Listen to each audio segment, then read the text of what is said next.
Good morning, everybody. It is Monday, May 9th, 2022. This is a workshop meeting of the Commissioners of the City of Rehoboth Beach. We are live in the City Hall Commissioners Room, second floor. I'd like to call this meeting to order at 9:02 a.m. Thank you for being here. Would you please rise and join me in the Pledge of Allegiance? I pledge allegiance to the flag of the United States of America and to the republic for which it stands, one nation, under God, indivisible, with liberty and justice for all. Thank you. We'll call roll call. Commissioner Tony Sharp is absent. Commissioner Jay Legree. Here. Commissioner Ed Stranowski. Here. Commissioner Susan Gay. Here. Commissioner Patrick Gossett. Here. Commissioner Tim Bennett. Here. Mayor Stan Mills. We have a quorum and are able to formally conduct business today. I'd also, for the minutes, like to recognize that interim city manager, assistant city manager Evan Miller is joining us for the first time up here, and I welcome his close proximity. Also like to recognize Kevin Williams here as the Public Works Director, Ann Womack, City Secretary, Howard Rothstein, and Matt Janis from the Building and Licensing Department, and Lynn Cohen, our Communications Specialist, is here. Thank you very much. I'd also like to thank the watchers, everybody that's watching virtually today. Glad that you're here, and also like to thank the in-person attendees. As you know, you are able to participate in this meeting and speak up at appropriate times when I call on you. And we welcome your input and feedback. I'd also like to remind everybody that support documents that help support individual agenda items when they are available prior to the meeting are posted on the agenda. Go to cityofrehoboth.com. In the center of the home page on the right side, you'll click Legislative Portal, and from there seek out the calendar, click on the meeting date, and then click on the agenda. And you'll be able to see the same support documents that we are looking at up here today. Would like to announce that I am having a change in order of the agenda, as is the mayor's privilege. And we are going to conduct business first with all the new business A, B, and C first in that order.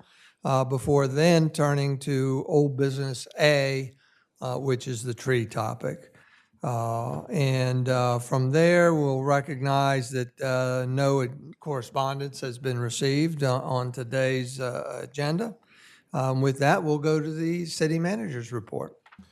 Good morning, Mayor, Commissioners, members of the public. The parking department's getting ready to launch the city's parking season, which this year is Sunday, May 15th, as you'll all recall. The parking season in Rehoboth Beach, again, is May 15th through September 15th, and meter fees are now $3 an hour citywide. Just a reminder that all parking meters are now pay by license plate, so please remember to enter all letters and numbers when paying at a parking meter. For seasonal preparations, the Streets Department is making final preparations for the summer. Accessibility mats have been installed in some, but not all of the beach entrances just yet. The lifeguard stands have been painted and they're ready to go.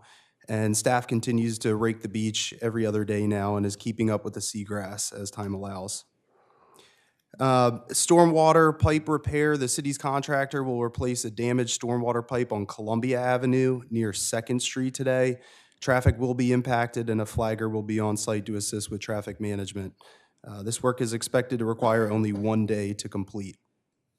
Regarding restrooms, the Rehoboth Avenue, Baltimore Avenue, and Grove Park restrooms are all open.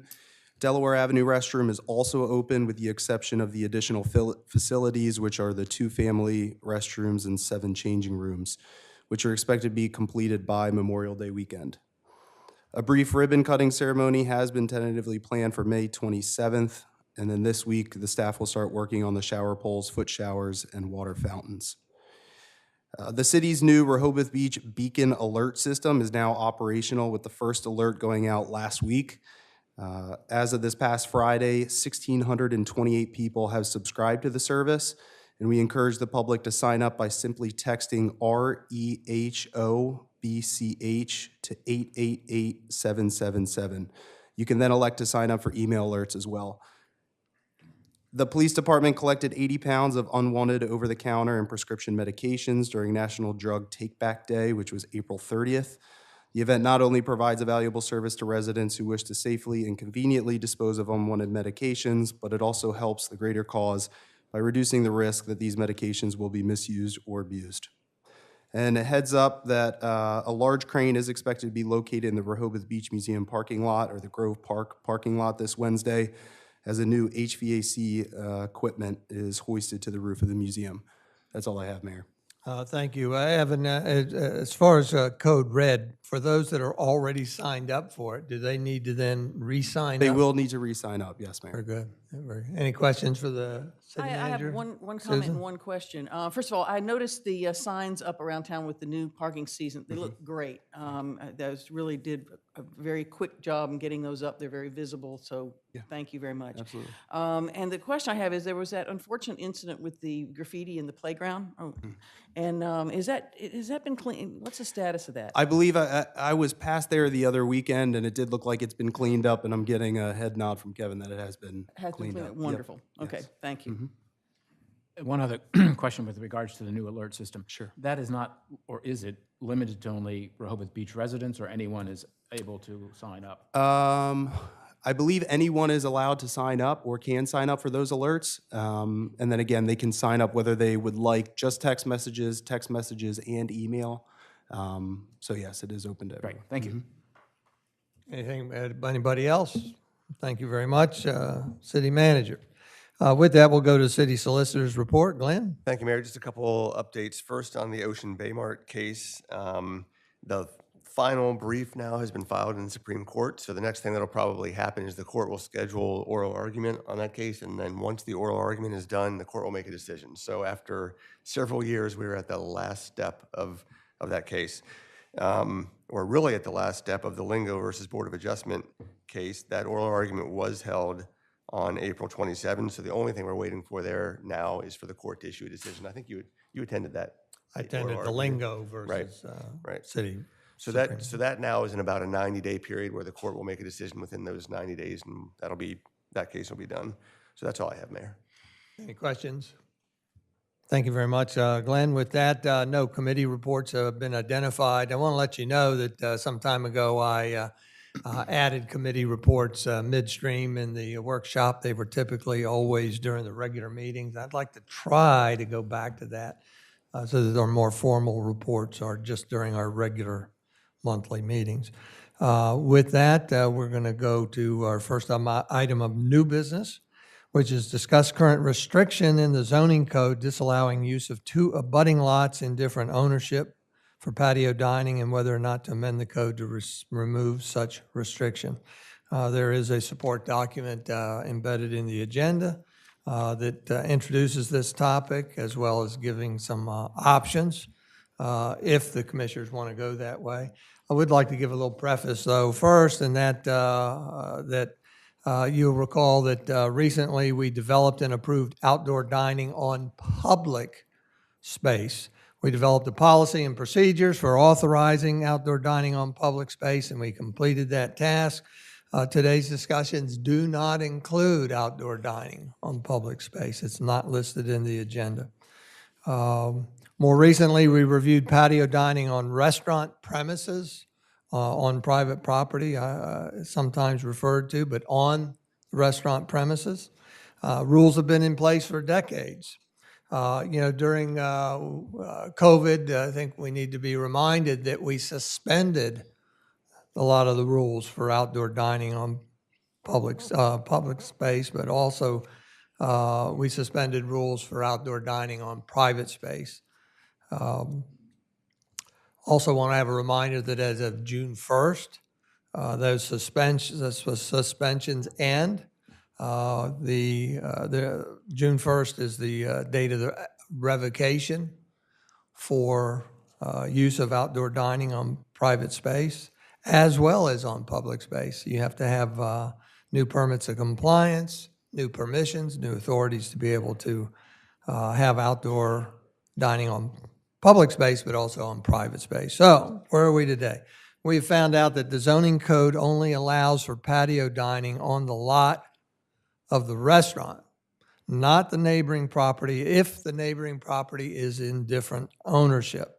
Further explanation will be coming, but today our discussion focuses on whether or not we want to facilitate that restaurants can establish or expand patio dining on neighboring property that is in different ownership than the lot the restaurant is situated on.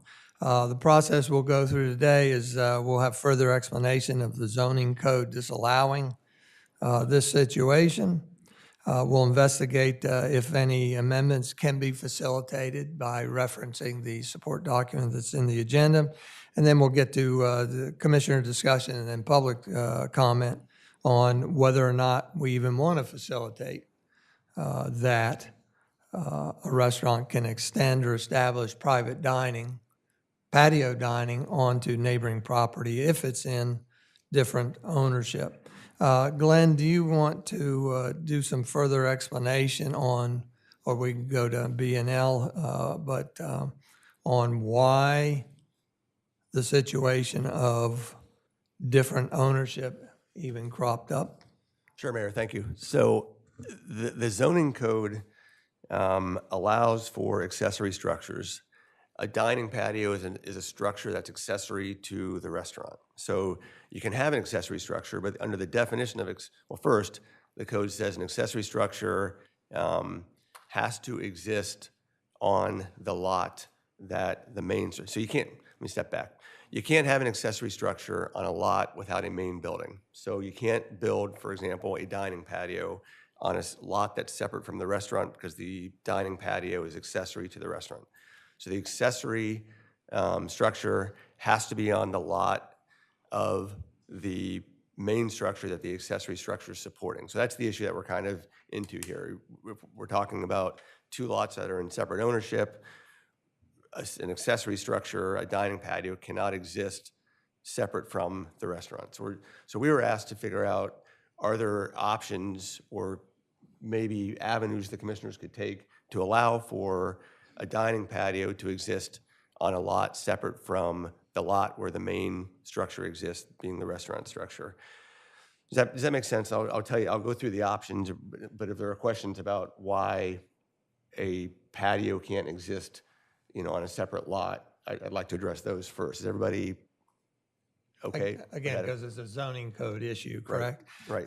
Before you get on, I just want to share that, I had at least one restaurant come to me. They were interested in this topic. They were, during the COVID, when the rules were suspended, they were able to expand outdoor dining onto neighboring property, which was of different ownership. Personally, I walk around town and I see a lot next door to a restaurant, and I'd say how appetizing it would be to utilize that second lot to be able to do this, and then find out that the zoning code didn't allow it. So I'm interested in this conversation to see if there is interest among the other commissioners to make a change, to allow it, and what the potential options are for allowing it or extending the revocation as a possibility. So Glenn, go ahead and. Mayor, Yes. or Solicitor, one question. This accessory structure aspect, it is not limited to specifically commercial. This is generally speaking. Any property, residential, commercial, any zone property has the same, I won't say restriction, but will be held to this standard. So that if we were to make a change, it would apply citywide, not just to a commercial aspect that we're particularly discussing right now.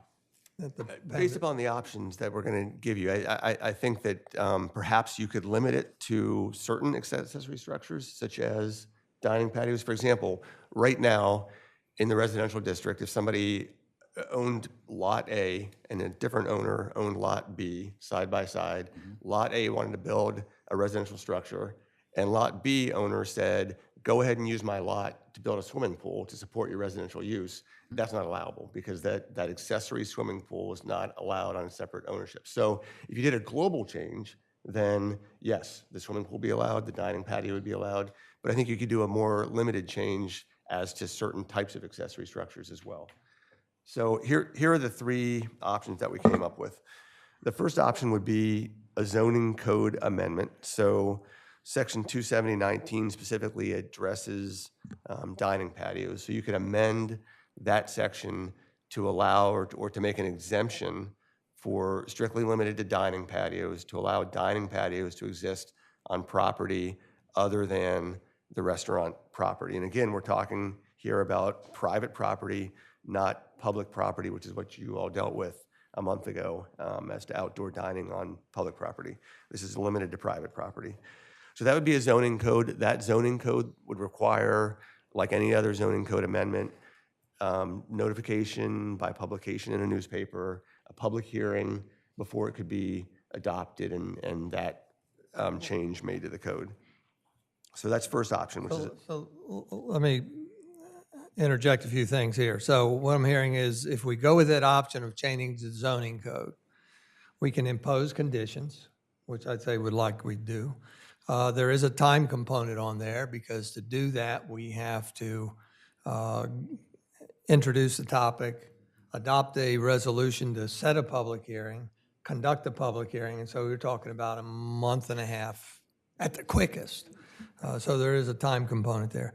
Also, we need to note that even if this zoning change is approved, the restaurateur would still have to come and apply for a supplemental dining permit of patio. So that would add another time element to it. So they're not getting away from that. So that's a good point, Mayor. This suggestion or this option would simply be a code amendment to allow for an exemption allowing for the patio to exist on a separate property. Everything else would still be in play. You'd be limited to 750 square feet of dining patio area, just like is the current circumstance. And you'd have to go through all the notice and approval procedures, permanent compliant, supplemental permanent compliant procedures that are presently in place. So that's option one. Option two is an owner could make, I suppose it'd be the restaurant owner and the neighboring property owner could jointly make an application to the Board of Adjustment and ask the Board of Adjustment to allow for a variance.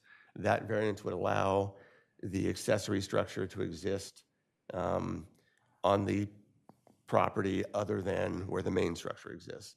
So, And in doing that option for relief, is that the Board of Adjustments could carry that with the title of the land or the ownership, or how long could that Right. variance So- be in so- effect? So variances run with the land. So if the land upon which the dining patio exists changed hands, that variance would continue to be in play. Now, the Board of Adjustment could condition the variance.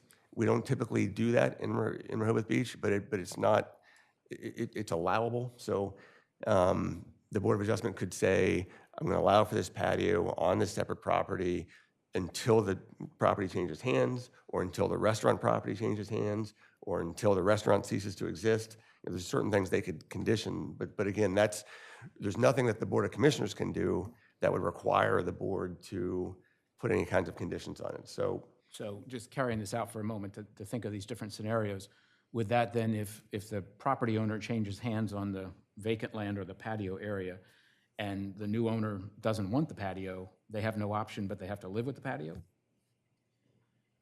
So the variance is specific to the land. So I think that if it changed hands, the new owner could say, you no longer may have your patio on my property. But since the variance runs with the land, the new owner could also say, I still have the benefit of the variance, and you may continue to have your patio So on my property. you think it would run, the option would be with the new owner to say yay or nay? Right, I do, because the variance is to the benefit of that particular property. So Right. that particular property owner, I think, would have the authority to say yes patio or no patio. And I highly value your opinion, no question about it, but are there any case statements or cases that would help us along if that was a challenge? No, I mean, Just not that I'm aware of, and mostly because, let's be clear, this is not a conventional scenario we're talking about where we've got, separate, oftentimes these provisions in the code, for example, one of the provisions in our code says you can have parking at another location, but it requires that the primary lot and the secondary parking lot be in common ownership. And that's typically the way these things fall out, because there are a lot of questions about separate ownership and how you deal with it, enforcement and otherwise. So, Okay, But the practicality of it is, Are you done? for now, yes. Okay. Thank you. the practicality of it is that landowner is going to have a lease agreement with anyone they're allowing to use that space, which is probably going to have some time limit on it. And I mean, that's really an issue between them and the landowner, not something we should concern ourselves with. So I agree that there would likely be a private arrangement, whether it be a license or something else, but there'd likely be a private arrangement to make clear. Because if I'm the owner of the lot that has the dining patio, I'm going to want to maintain my rights. And if someday I want to sell that off or do something different with it, I'm going to want to be able to terminate the patio use. So that's the likelihood, is that there'd be a private agreement. Glenn, I have a question. I'm glad you mentioned that parking code for off-site, because that's, I think, the only other place in our code where that provision exists to use a separate property. As far as I can tell, it's never been used without a variance. In other words, there have been three, actually a total of four at least, but there were, I know, 3 cases before the Board of Adjustment in the last decade where it was the same owner in the sense of the person, same people were involved, but it was different corporate ownerships. And it came before the Board of Adjustment, and all sorts of provisions were made about, signing agreements and recording agreements, and every situation was different. So when that code was written, there must have been a reason why it stipulated that it had to be ownership. In other words, if we change it now for this, it has implications for the other as well. But it just seems like the Board of Adjustment has been the avenue before. Well, Right? I disagree that it has implications for the existing parking situation, but I think probably the relevancy in the parking situation was that there's a required amount of off-street parking. So if an owner is going to use a separate lot for their required off-street parking, then it was required that it be in common ownership, so that you didn't have this concern about that second owner selling it off and now this primary property not having its parking requirement that it's required to have. Here it's a little bit different in that a restaurant isn't required to have a patio. Okay. So I think there's a little bit of a distinction. The third option, I'm sorry. just a reminder on the second option, it is the zoning board of adjustment. Looking at the zoning code of variance, I just want to remind everybody that same disclaimer we had for the other one is that even if the variance was granted to be able to use a neighboring property, that the supplemental dining permit compliance process would still apply. Right. So they've still got to go through that step. right. So there's still multiple steps for these different options. And the third possible option in front of us. So the third option, Mary, is, as you all know, during this state of emergency, the city administratively approved outdoor dining in a more expedient way than typically happens through the permanent compliance process. So last month, when the Board of Commissioners dealt with outdoor dining on public property, you basically adopted June 1 of this year as the termination for all of those approvals that were authorized by the city without going through the permanent compliance process. So that was, so you as a Board of Commissioners said on June 1, 2022, whether it be on public property or private property, all those approvals would terminate. So the third option is, rather than terminating those outdoor approvals on private property, you could extend that date to some date later than June 1 and give some immediate relief to those restaurants that want to have outdoor dining on private property for some additional period of time. Again, we're talking only about private property, not public property, because you adopted new rules for public property approvals last month. And again, for that third option, we can impose conditions. Sure. For example, we could, if we extended the revocation till November 1st or whatever, to allow more time to think this through, and allow businesses to continue to operate under similar rules last time, I would suggest imposing a condition that the maximum of 750 square feet, as is the current code, would be imposed and be a part of any motion. So that's our three options there. I I think, might note, Mayor, that those are just three, those are three options. There may be others that this board will come up with, but those are the three that staff came up with, and we offer them for your consideration. well, number 4 would be certainly do nothing, but there could be a fifth or sixth that could crop up.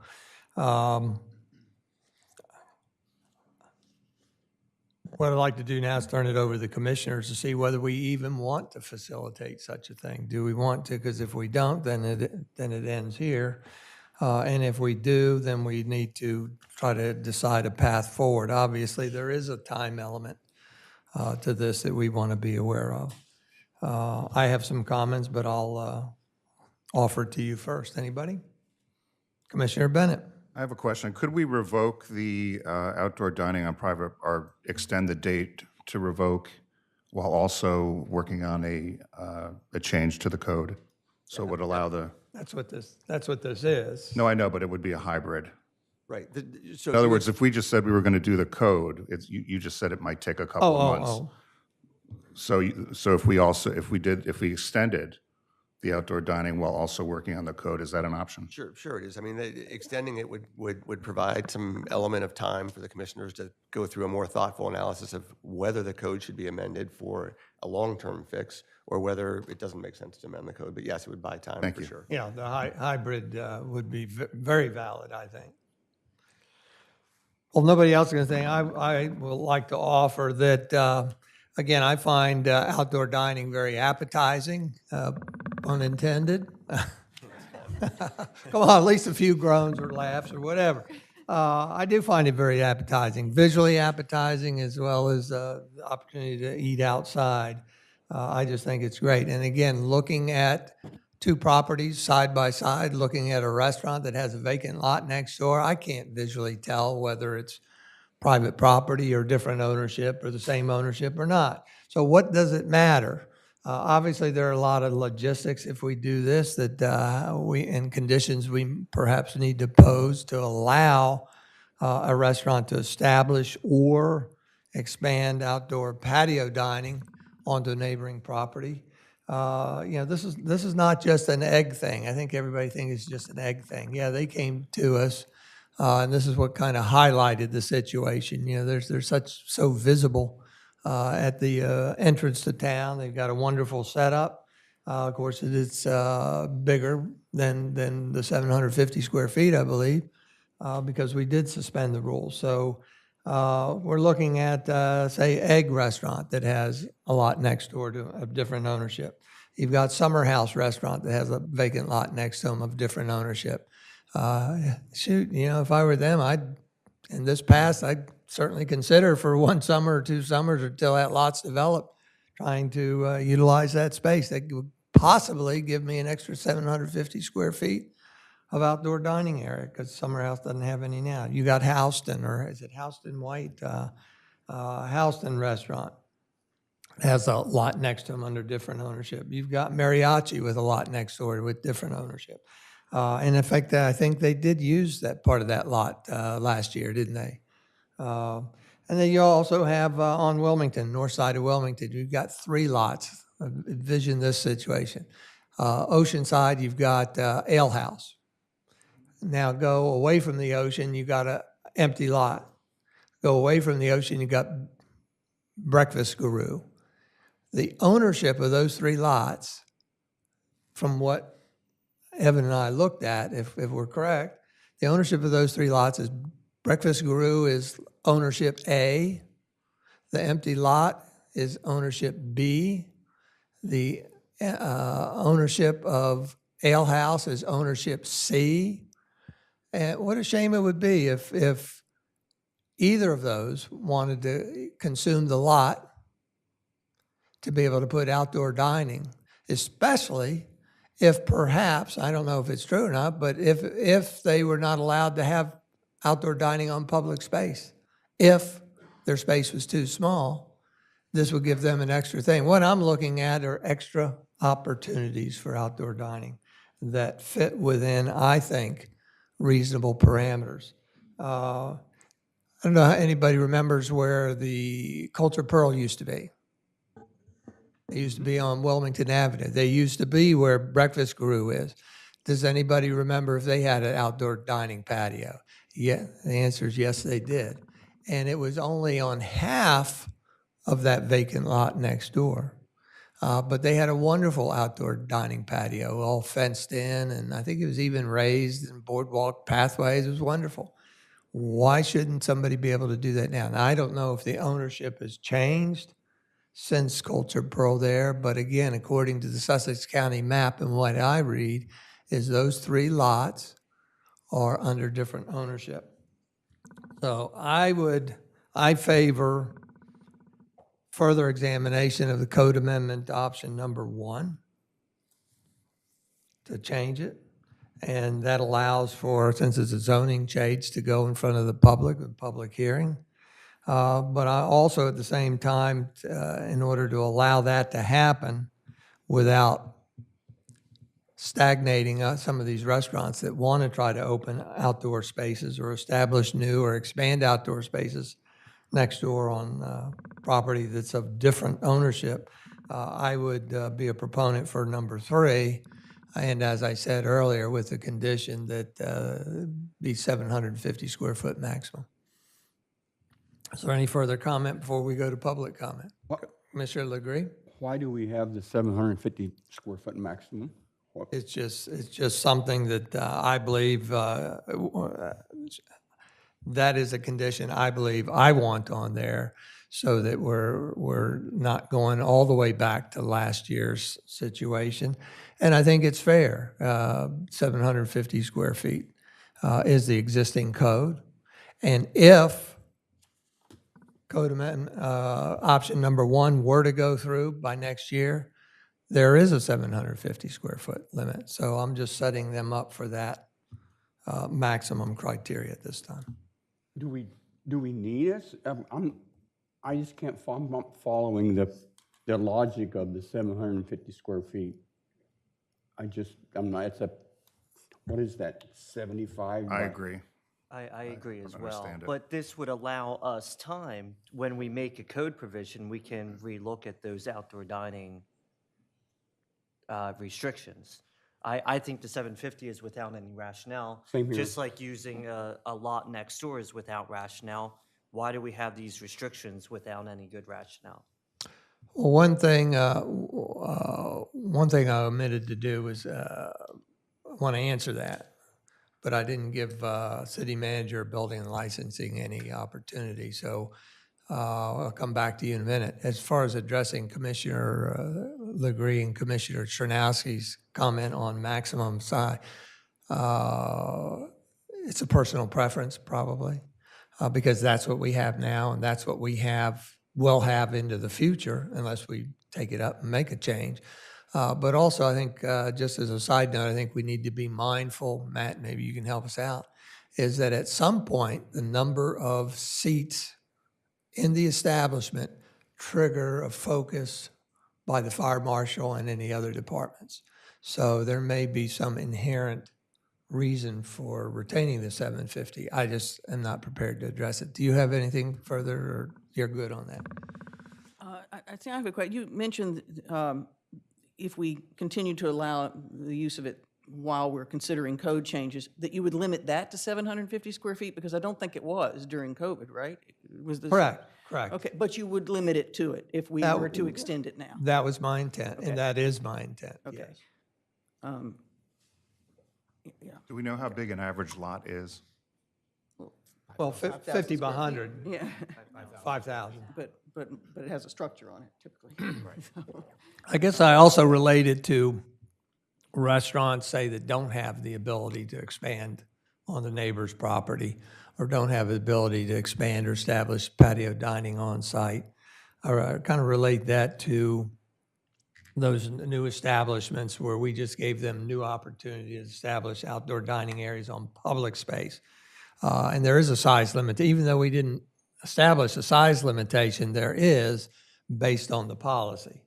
6 foot to 8 foot deep by the width of your property, less entryways and everything. So that might be, 8 foot times 30 feet, 250 square feet.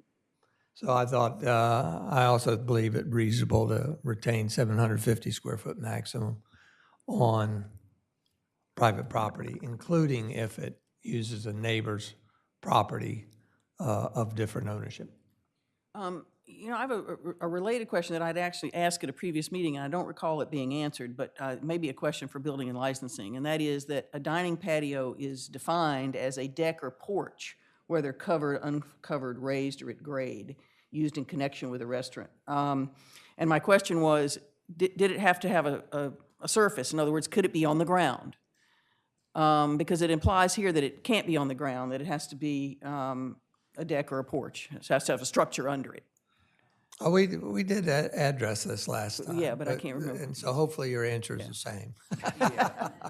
I mean, I don't think it really matters what the surface is, Okay. as long as it's, as long as the general public, you're not putting the public in harm's way. Okay. So you could have a concrete structure, you could have a stone structure. It's all structure. But it as can we be know in our grass, it code. can be ground, that's what I'm getting at. It should be probably be a hard surface of some sort. Okay. Rather than just ground that could, in a storm, it could become mud or something like that. Okay. It should But a definitely gravel be surface some is kind okay? of a surface, yes. Okay.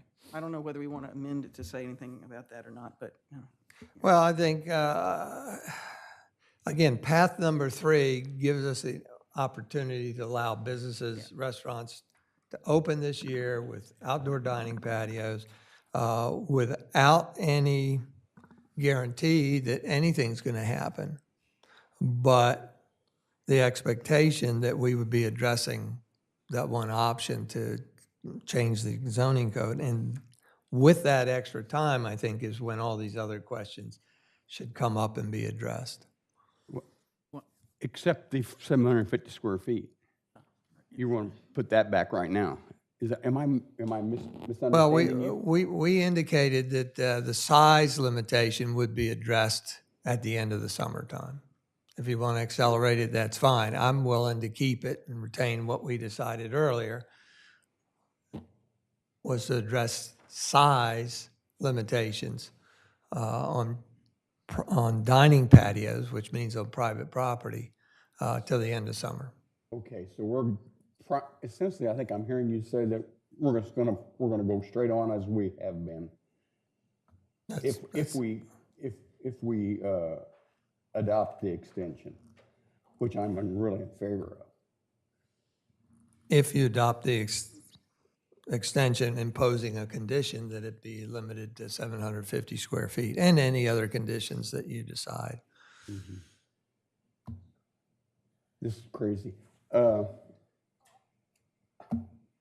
ahead. I'm lost. Just, well, let's figure out where we are first before I ask my next question, because that may take us down to another road. So I think the proposal is to extend the date, option number 3, extend the date of the outdoor dining and private property approvals to allow more time to discuss the path forward, which would basically maintain everything that we have done so far, that we maintain a maximum of 750 square feet for exterior dining, patio dining, if you will. There's also the option for, on private property. On public property, we have a policy in place that addresses that. So that may be an additional 300 square feet, possibly looking at maximum. There is no minimum for public property dining at this point in time, except the criteria of square footage is just the width of the building versus accessible pathways and what have you. So that's clearly defined. This would be just to extend the date. But is that where we are? Jay, you all right with that? Yeah, I think I'm hearing that the extension is just to extend exactly what we've had, what we've been going on, what we've been doing through the pandemic and up until now. So no one's going to have to change the size of their dining area or whatever they've been doing all along while we think this over. Unless whoever makes the motion adds a square footage restriction. Yeah. But the mayor just said he wanted the square footage restriction in there. Correct. That is the mayor's opinion, yes. Okay. So that's up for discussion at the moment, but let me bring forward Okay. another question, and this is, I would think, take more discussion from outside, is that how would the permitting of ABCC, the Liquor Control Board, look at permitting the service on two different owned properties? Because that was done with the COVID kind of no hold bars, do everything you want to for this period, but those elements have been removed, and a new piece of legislation has been passed about service of alcohol on property. But I don't believe it addressed everything about separate ownership, which clearly states in the ABCC state law that it's issued to one entity, if you will. And I don't know how we could address that, or if we will change the date, what was available to us as a municipality through the state, those laws have changed, or those permissions have changed. And so I don't see how we can go back to where we were, to be honest with you, with dining on public or private property with this from ABCC. Now, if they don't serve alcohol, I don't think that would be a problem, but that's not within our jurisdiction to administer. So I don't know if that has been addressed with ABCC or. No, it hadn't, and I think that's a valid question. You know, the question is, or the obvious situation is, we can say we want to allow dining patios to extend across property, even if it's a different ownership. But the ultimate decision factor is the Office of the Alcohol Beverage Commissioner. Well, and I come down to, again, liability. If you're the owner of that property, even though it's leased, you've got ultimate responsibility, I would think. And, unfortunately, there are issues of DUIs and responsibilities and what have you. So I don't know.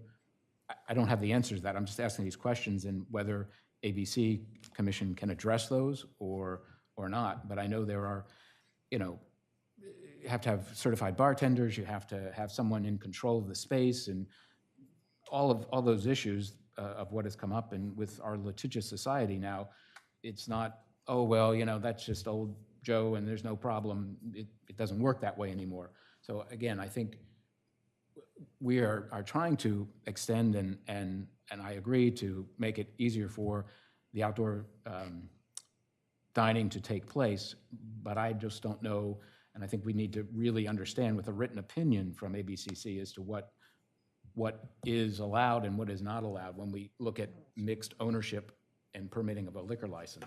Well, Glenn, don't you think we can check into that and resolve that? My intention here is and this is an introductory discussion and it's a non-voting meeting, would be to put this on the May, what's the date? 20. May 20th regular meeting for consideration, meaning a vote, in which case it gives us time to think of a motion, what it would be, what the criteria would be, what your conditions might be, and to be able to address the alcohol commissioner questions that you've got, Commissioner Gossett. I think there are a couple of responses, Mayor. One is the ABCC did, even during the pandemic, the city authorized certain things, but the ABC commissioner still had to approve them. So it occurred, at least in the instance of egg and perhaps mariachi and others, at least during the pandemic, that the ABC commissioner approved it. We have one other example in the city of a liquor license applying to lots under separate ownership, and that's Dogfish Head and Chesapeake and Maine are subject to one liquor license, but those two lots are owned separately. So it occurs. Address the question. But to the mayor's point, though, if you approve it, obviously that's a city approval. Any owner would have to get an approval from the ABC commissioner. And another, not wrinkle, but I'd like to address it in going forward, are, there are possibilities in town where the adjoining property, one of the properties is a condominium. So you've got individual ownership, but you've got common space ownership. So do the homeowner documents address that, or do we have any need to address it, or just, that's another wrinkle that I think needs That's to all. be at least talked about. That's also a good question. I mean, it complicates it certainly that it's a condominium form of ownership. Yeah. Yeah. Well, that was one of the reasons why I thought it might be difficult to codify these kinds of situations and why all the others have gone to, before the Board of Adjustment in the situation of the parking. Because isn't every situation going to be different? I mean, how do you codify the agreements that have to be put in place in the zoning code? How do you do that? But if, Yeah, I mean, it's like I said earlier, it's certainly unconventional. There would certainly be agreements between the private owners, authorizing it on their end. And I guess that, although I've been on this commission a while, I think we've become guilty of band-aiding the code to meet specific needs. And I've always disagreed with approaching it that manner, to fix the problem, but globally, so that it's not, it doesn't address this. I think we've got a 50-page report now from the code company of issues with our code that need to be addressed. So I'm not opposed to this, but I don't know if we're creating more problems or there are questions here that we need to resolve in a way that we can get to point B, if you will, without crafting it in such a way that it's like, okay, it's for this particular need, but okay, next week something else pops up that, oh, well, we forgot about that kind of thing. I would just like to be able to do this in a well thought out planned manner so that the unintended consequences we really look at. Because there are things that are not under our control from the standpoint of the state condominium laws, the state ABC laws. Again, what we want to do is affected by others. So I would like to have some real formal opinions from both of those, and going forward to continue the discussion. The easiest way is to maybe just change or extend the date. But again, I don't know if that's possible with the way the new ABC ruling is, so. Well, I think all your arguments, I agree with, that push toward option 3, which is extending the date of revocation. So again, you know my opinion on that. But it also allows us, again, more time to discuss Right. all these options and questions rather than picking which route we're going forward. That gives us time to do that. But for me, this rises to the level that I don't think we can resolve this expeditiously, that we need more time, and that for me, again, the best option is to extend the date of revocation with certain conditions. Is there any other comments before I go to the members of the public? Mayor, I just want to mention, I think we're trying to look for problems that probably don't exist. The liquor license is with the entity that's serving the alcohol. Whether they have permission to use another property or not, that's a private matter. And I think Glenn has shown examples where that is already the case within the city. I certainly agree with going with option 1 and 3 concurrently. And I don't want to just look at using adjoining properties, but in looking at changing the code, I also want to address the size limitation and other things as well. Anybody else? I agree with Commissioner Ternowski. I agree with all but the 750. We agreed that we would address that at the end of the summer, and that would be my hopeful expectation. With that, let's go to members of the public. We have a microphone here. Matt, if you would turn it on, please. If you have any comments you'd like to offer one way or another on this topic specific to our topic today, please come up, state your name and what your relationship is to the city. Are you a property owner? Are you a business owner, et cetera? And then we'll give you 3 minutes or 3 minutes and 3 seconds to state your position. Not that I need a microphone, but Missy Postals with Egg Restaurant. I want to thank you all. I've had the opportunity to thank Mayor Mills for all this time. I know we're all exhausted from this subject.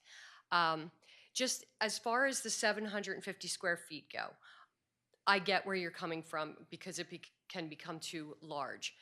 With Egg having such a large property, I'm wondering if you could consider looking at the number of tables, not so much the space.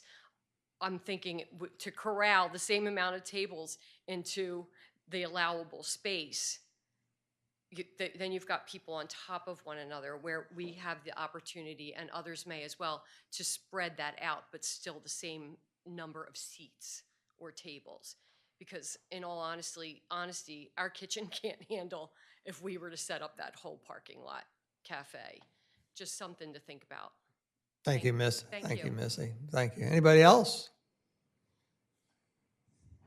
Hi. Hi, I'm Aileen Hearn from Somewhere Restaurant at 52 Baltimore Avenue. Where? 52 Baltimore Avenue. I'm playing a joke on somewhere. Yes, somewhere in Somewhere. Rehoboth. Where?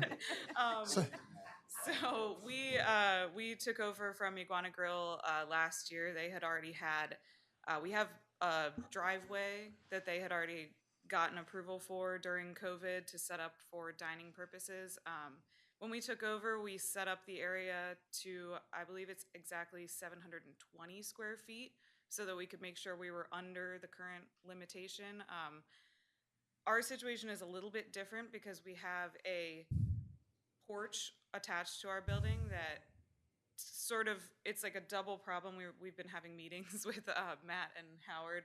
So our porch doubles as part of our permanent dining, but since it's called a porch, it also counts as outdoor dining. So I appreciate that you guys are all coming together and talking about this topic and, you know, bringing up all of the different possibilities. Thank you for even having the meeting at all. But we would kind of encourage you to look at the 750 from a different perspective as well. You know, we're using our space in a very thoughtful way, but as a place that already has a porch that kind of doubles in purpose for our, you know, total tables, as she was saying, and our seating requirement, it would be helpful to have the whole 750 outside, if that makes sense. So I would kind of look at that as you're thinking, should we expand the 750? Should we not? Should we carry this on throughout the summer to give us more time to kind of work that out and find a solution that works for each individual restaurant? Because yeah, the outside dining is very beautiful. We're getting our plants put in next week. It's going to be gorgeous and fun, and we've gotten so many incredible comments about it. So since everybody does kind of have a different circumstance, it would be helpful, I think, if the extension of what we have in place carries on, instead of saying it's extended as long as you stick to 750, for somebody like us and somebody like Egg who had such a great thing going last year, if you said it's extended based on what you previously had approved under COVID, I think that would be super helpful to look at for us, if that makes sense. Thank you. Thank you. This is a little off topic because our topic is outdoor patio dining on neighboring properties in different ownership. So this is a little different situation. You give it the weight you want. But again, for me, to enter into that conversation right now on the 750 square foot limitation, I think ends up confusing everybody. And I'd prefer to wait to do that to the end of summer. Anyhow, would you like to say? Cindy Lovett for Canal Street. I know that somebody, it might have been the mayor, mentioned that, you know, it's kind of not fair because not everybody has that amount of space. I do go back to what Carol Eberhardt said early on, that in their survey that they did before COVID, the businesses recognized that nothing can be one size fits all because everybody has different situations and different circumstances. And I think that based on that, it might not be too big of an issue to say that, you know, you have a bigger space next door, so you don't get to use it because nobody else does. So just a thought I wanted to remind everybody of. And would you remind us, as I ask every time you speak, what your relationship is? Oh, yes, we are the landlords of Egg Thank and you. the owner of the lot. Thank you. Thank you. Thank you. Where there's a 10-year lease. Are there any more members of the public that would like to talk? Go ahead. Hi, Dave Diefendorfer, 113 Newcastle Street. I just thought of something, I don't have the code in front of me, but just as you're going through your analysis, you had mentioned if you had property A and then you had property B that's an open lot, then you had property C And could two different entities, could C and A ask for a outdoor and dining on the same property, that owner of B? Just think about that as you're going through it, because that could be two owners, each with 750 on a 5,000 square lot. I mean, I don't care either way, but it's something to think about with. And again, that would be appetizing. If they wanted to do that, I would be fine with it. With that, we'll close the public comment section. We'll go back to the commissioners. We don't need any answer today. I do intend to put this on the agenda for additional discussion and possible consideration, possible vote on path forward at the next meeting. I guess what would be critical at the next meeting is either voting to elect to do nothing, which then directs all the restaurants to seek permit of compliance and supplemental permit of compliance as is existing code. The other option could be to vote in extension of the revocation date, because that's our last chance. In which case I would tell any restaurateur that there are no guarantees on anything, and that your best bet is to continue to seek permit of compliances for expansion or modification of your seating arrangement, et cetera, such that if there's a failure in the future to act on anything, that you get in the queue as soon as you can. Is there any further comment, Glenn? Mayor, I guess there's one other thing I'd mention is that, if you went with option 3, you'd be buying time to consider a code amendment, but nothing that the Board of Commissioners is doing is prohibiting an owner from seeking relief from the Board of Adjustment if you have some unique situation and want to go there. So that's kind of another option for owners that they should just be aware of. There's no reason to wait to see the finality of what the Board of Commissioners does if they have a unique scenario where they think they obtain relief from the Board of Adjustment, as others have done. So actually, option 2, the Board of Adjustment, we don't need to take any action on.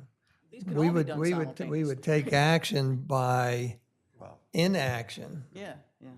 on the other end. It goes in front of the Board of Adjustment. Again, there's a time element there, there's a cost element there. Any additional conversation? Mayor, one question for building and licensing. Not sure Howard or Matt, the better person to answer. I know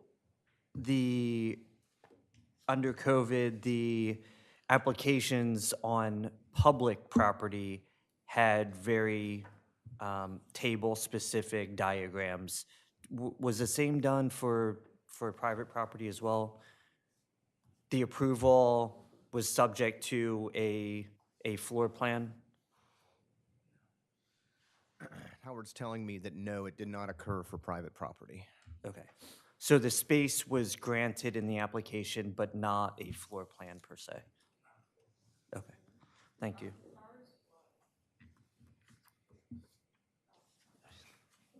All right, Thank anybody you. else?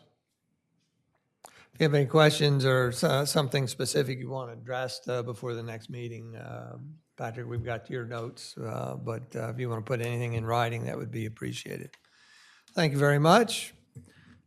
Thank you, everybody, for coming and participating. With that, we'll go to the next item of new business, which is item B.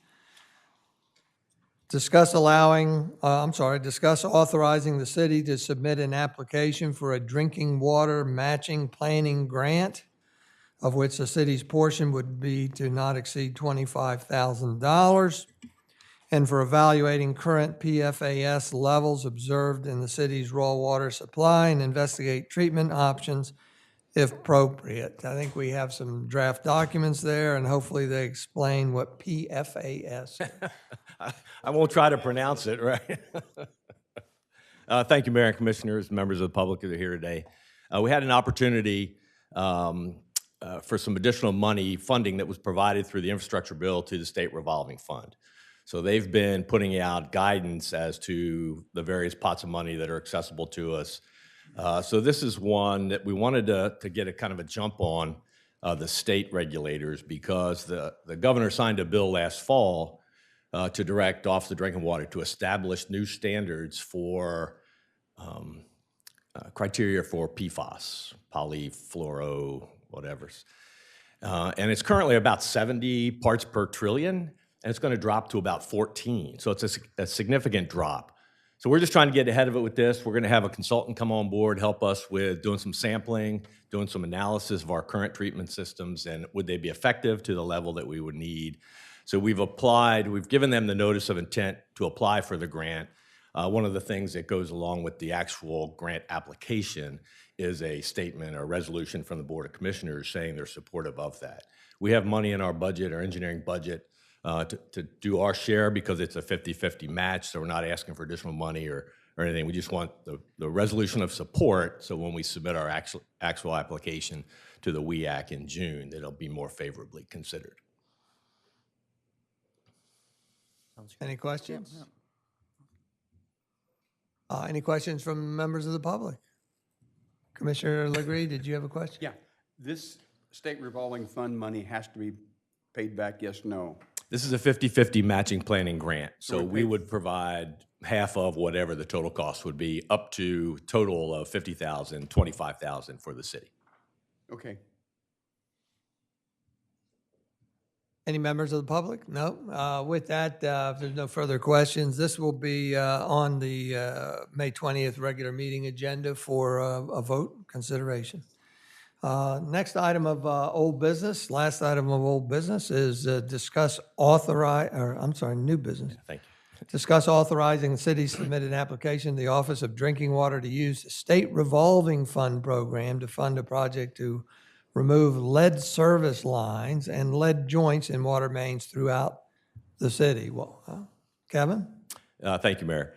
This follows on to a presentation I made to the Board of Commissioners a month or two ago about our lead service lines, the new lead and copper rule that came into effect in late last year, and then the impact it has to the city and what we have in our inventory within the city.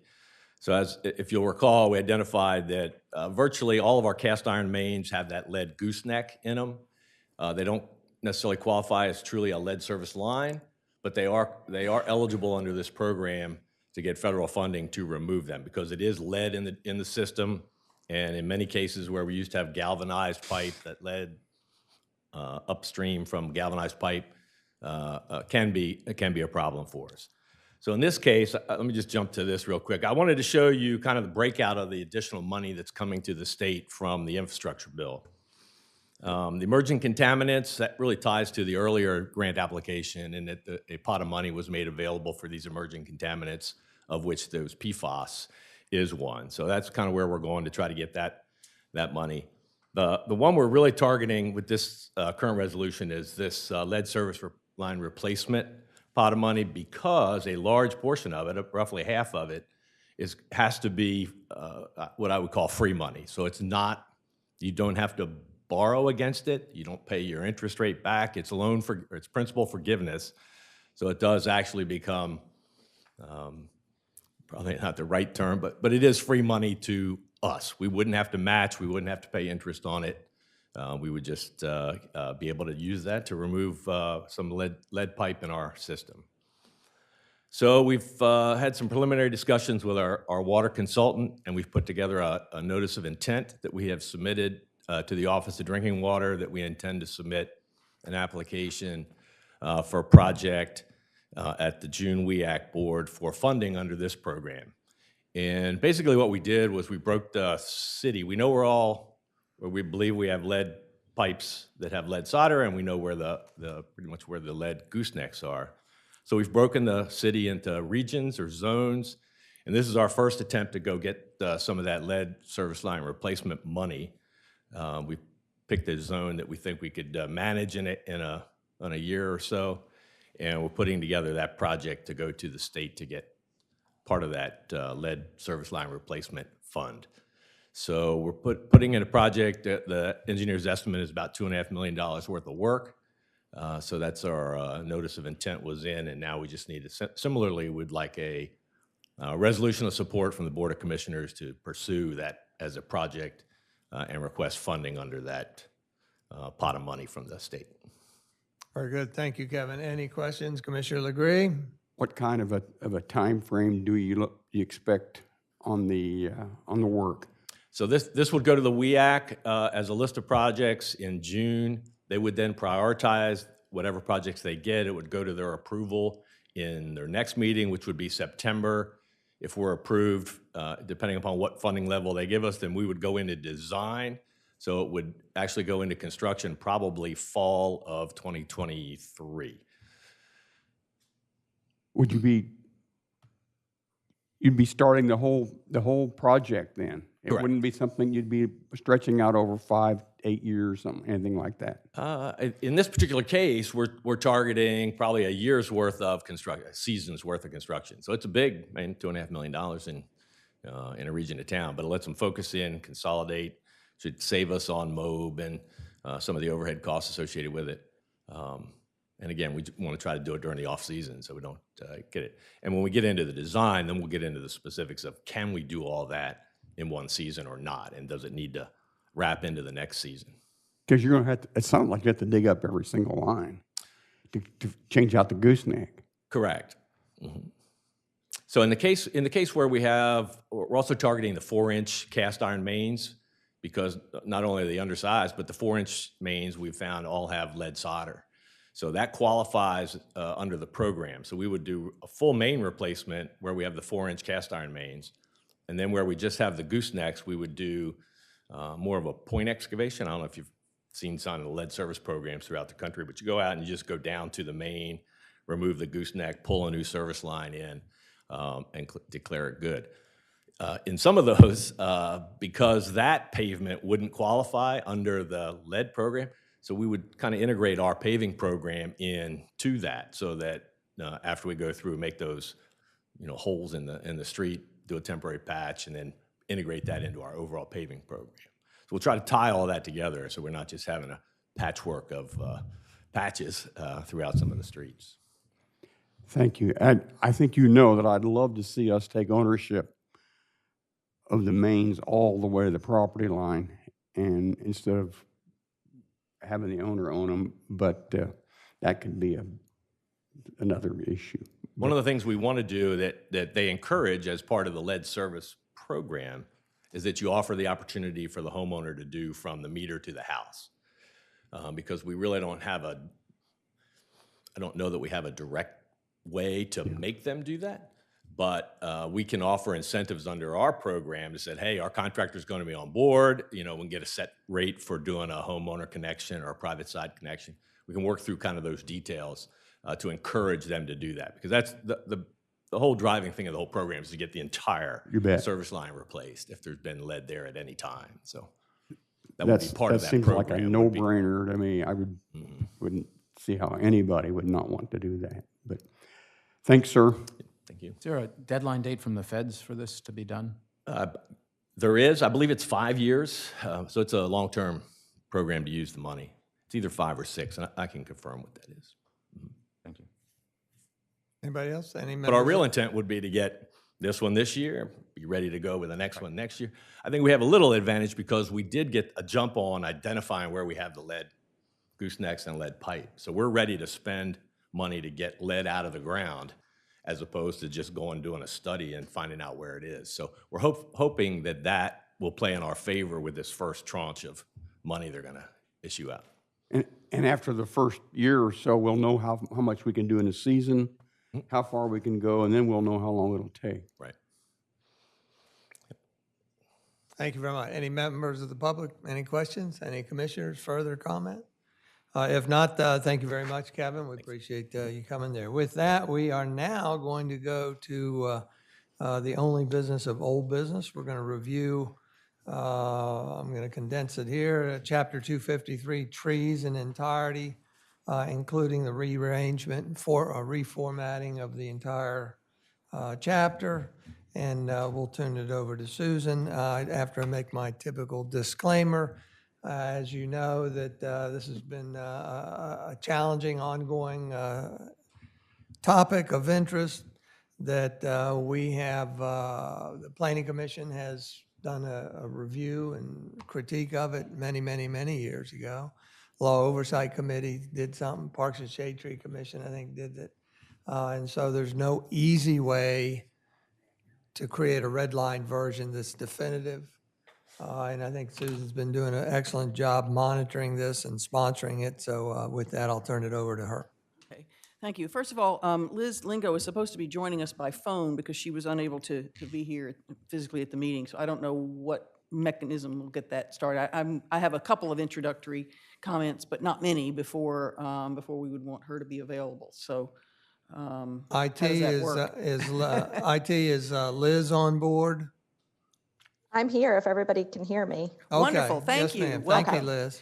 So my timing of saying we were going to start this right in around 10 o'clock was not too far off, so I appreciate you being here, Liz. Let me just say a couple of introductory things, mostly about all the support documents that are in, because there's more than usual this time. There are two that are unrelated to the text of the, that are sort of general documents before we get to the text of the code provisions that are still to be resolved, and one of them is a schedule. There had been a schedule at one of the February meetings, but I hadn't updated it since then, so I took this opportunity to update it. And you'll see on that we're now at meeting 6, where we're trying to, and the focus today is going to be resolving the unresolved issues that came up during the review. Because we basically finished a review of the entire code. That's the good news, but the bad news is there are two issues that really need more discussion and will take some time, and that's the tree protection during construction and the mitigation. In addition to that, we're going to be re-reviewing Article 4, the enforcement and appeals section, because some issues came up last time, and I've worked with Glenn to reduce the redundancy there, so we'll be reviewing that again.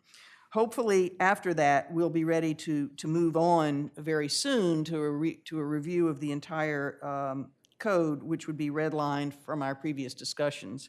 But in the interim, in a previous schedule, actually, that the mayor helped create, there was room for discussion of other code provisions that the tree code may affect, or non-related code issues, or just sort of a general Q&A of issues that might come up that are not specifically in the code.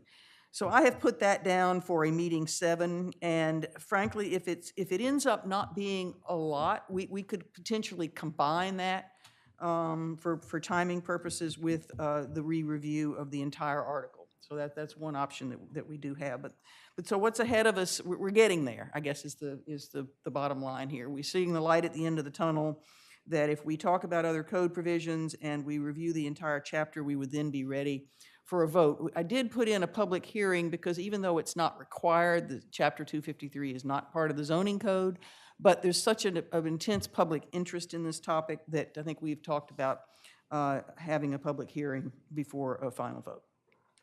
So that's just a review of kind of where we are. And the other general document is the outline, again, that shows the code being divided into 4 articles now.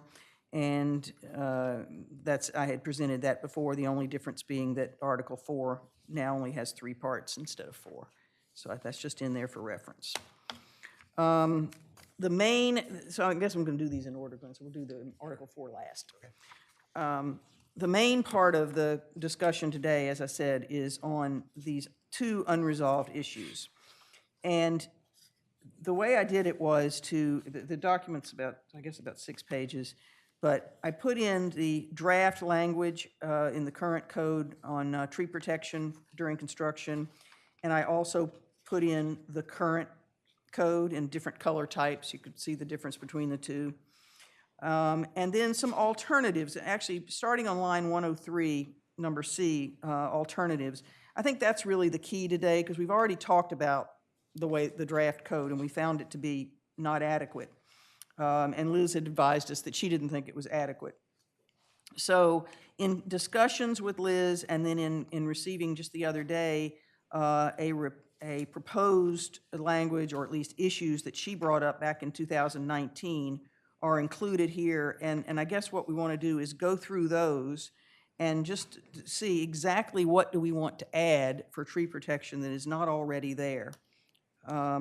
So the first, we may want to just start with the language proposed by the city arborist. Everything above that is more of a general, we can start at the beginning, I guess, because some of it's going to be redundant with the language that Liz wants. And the report that Liz has is also not completely in ordinance form. These are notes based on what she thinks would be advisable. We would have to turn it into code language.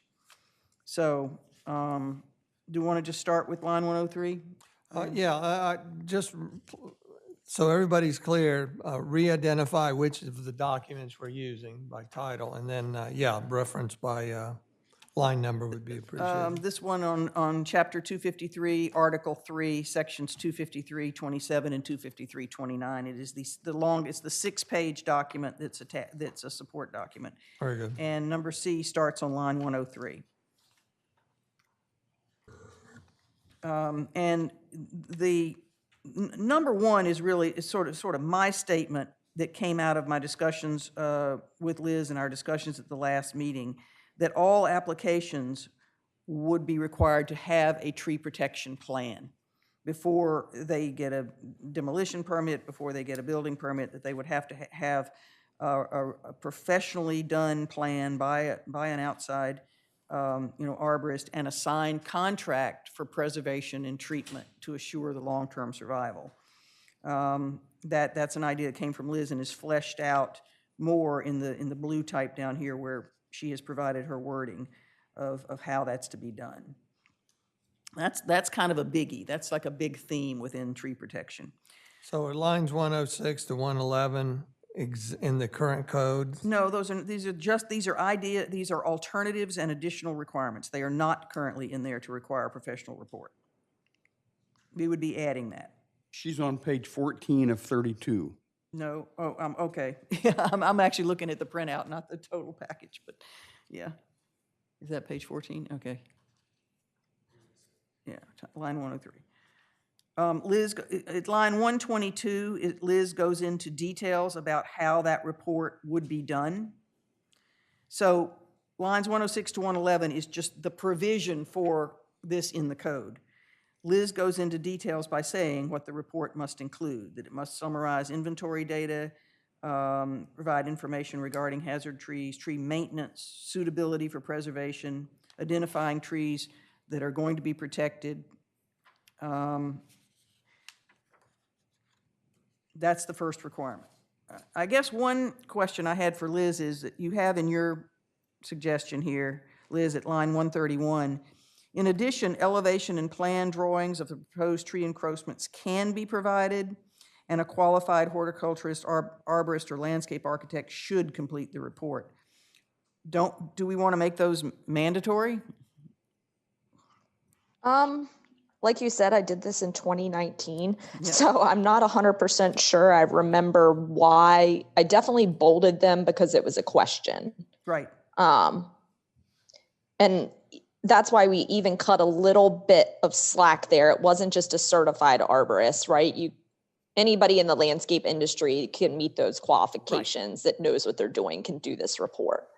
But yeah, I think that one definitely should be shall. Okay. Elevation and plan drawings. Yeah, that probably should be shall too. Okay, I thought so. Because that is a big thing in terms of tree retention, is the encroachments from the overdig. Right. And then starting on line 134, this is where it's more notes than in code language right now. You would envision two reports, a pre-development report and a post-construction report? I mean, we could do as many as we think are helpful, right? We could do them basically that pre-demo, pre-construction. I think we should require a closeout report. And then if we want to do them in between during construction, I think that's fine too, to monitor the situation. I don't know. What do you mean during? During construction. Yeah, at what point though? What would trigger a third report? I mean, we could just say, we could put the time frame on it, right? It could be after the foundation is completed. I mean, I don't know. It could be anything. We could require them monthly during construction if we wanted.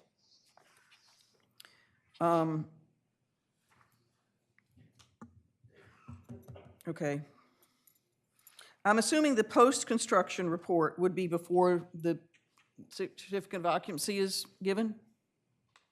Yeah, I think we would have to have that to review prior to the final inspection and the CO being issued. Okay.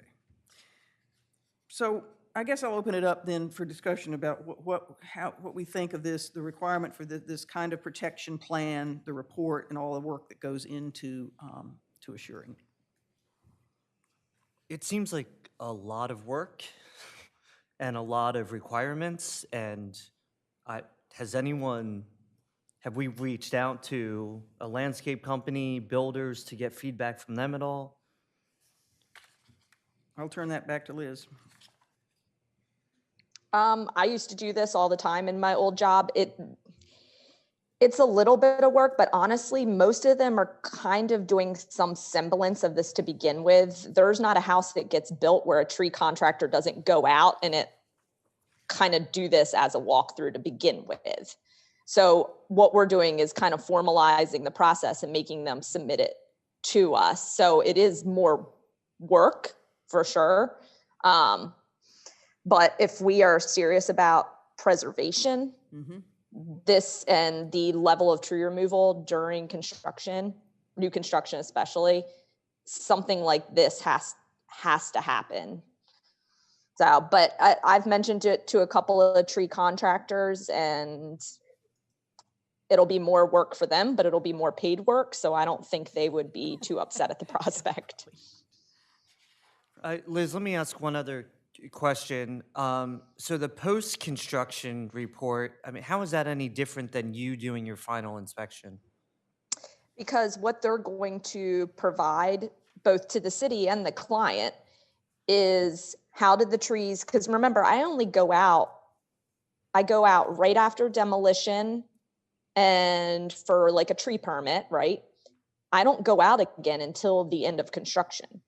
So I don't sometimes see these sites for like 10 months, but this also will be for their client saying, hey, we still need to restore root zones. We need to do some deadwood pruning. So it's not just for the city. So the future maintenance requirements, like, hey, this tree is struggling, you're going to have to keep an eye on it. And to certify basically that the trees, if they had to plant trees, that they're installed correctly, what their maintenance recommendations are. So it's kind of just a closeout.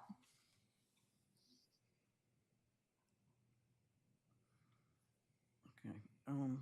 Well, Commissioner Srinaski, I agree with you that I think there is value into soliciting input or feedback from some of the local tree companies. There may be resistance to this, which would be good to find out, but I'm more interested in wordsmithing.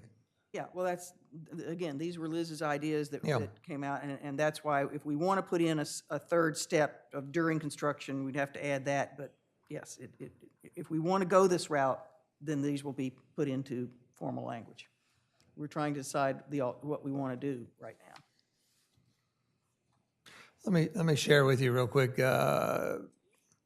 Arbor Day Celebration was Friday, May 6th. I spoke there, as I typically do on Arbor Day. As part of the Tree City USA, we're required to make a proclamation and declare the day as Arbor Day. Governor Carney was also there, Secretary of Education was there, Secretary of Agriculture was there. And one of those speakers made a comment I thought was very good, because here we are, we're planting new trees. And his comment was that, while we seem to always focus on new trees, we need to temporarily focus occasionally on the old growth trees. And that kind of hit home with me, that is as important. So go ahead, Susan. Yeah, I agree, and that's why we're doing this. One thing I do want to make note of, on line 122, this is, again, in the blue type, this notes that Liz submitted to me, where it says, Arborist report required if lot contains one or more heritage trees. We don't have heritage trees as a defined term in the code. What we have is protected tree. And protected trees are anything over 8 inches of DBH or any tree required to meet minimum requirements. So I assume we would put in there the report is needed if the lot contains one or more protected trees, right, Liz? I think that could go either way. If I'm remembering correctly, I think I had heritage trees as like 25 inches or larger. So it was really only your large trees. I mean, we can do it for whatever the 8 inches and up, or we could, I forget what our threshold here was, like the largest category, maybe it was 24 inches, or we could do it trees 24 inches and up. Well, I mean, if it's going to include the trees that have to meet, you know, for minimum density, then it could be trees smaller than 8 even. I mean, in other words, it's any tree that is intended to be saved. So why would you limit it to only the large ones? Because generally when we're doing something like Commissioner Krasnowski pointed out, this is more work. It would be more for specimen trees, things that really need that extra protection, not for a tree that's 8 inches and we can replace relatively easily. But I'm not trying to make an argument for or against it. It's just if we're not 100, if this looks like too much to the commissioners, that might be a good starting point is for your larger trees. And you would say, and actually, I remember the size of 24 inches being said, but I don't remember how we define that. But I think in our like the replacement calculation, I think 24 inches and larger maybe was the largest category, but. So would we want to do that? Would we want to limit this protection plan to only the larger trees? I think that would be up to the commissioners if they feel like this is a little bit too much too soon. We could do the larger trees. If they want to just go all in, we could do the 8 inches or any protected tree. I mean, I look at this and, I mean, this could this could cost a homeowner a fortune in all of this work. And then, you know, we're asking for recommendations on the maintenance, fertilization, trimming, all these things, but and then what? Are we inspecting to make sure homeowners are actually doing this work? Well, they would have again, part of Liz's recommendation is that they have a signed contract for the work to be done. I don't think we should be in the business in telling people how they need to landscape or hire third party. This is construction now. This is for new construction. But and Liz, you said that tree companies are doing this anyway, right? Doing this kind of work. Pretty much, yeah. I mean, not this, maybe not quite as organized, not formalized, right? We would write it out, but yeah, I mean, they're going to go out. Like when I used to do this, I can give you an idea of the price. It was probably about $150 for me to go out and do this type of consultation, and that was in DC. So I'm assuming, even though it was a few years ago, that price is probably close to accurate in Rehoboth still. So when we look at the cost, you know, of just building a home, not the land, but when we're seeing home prices from 800 to 1.2 million, I think $300 for 2 reports plus, let's just say, I'm going to say on average, people probably spend maybe another $1,500 to $2,500 pruning, removing, etc. Easily, yeah. Already. Right. I don't, you know, the reports will be new that they have to provide to the city. And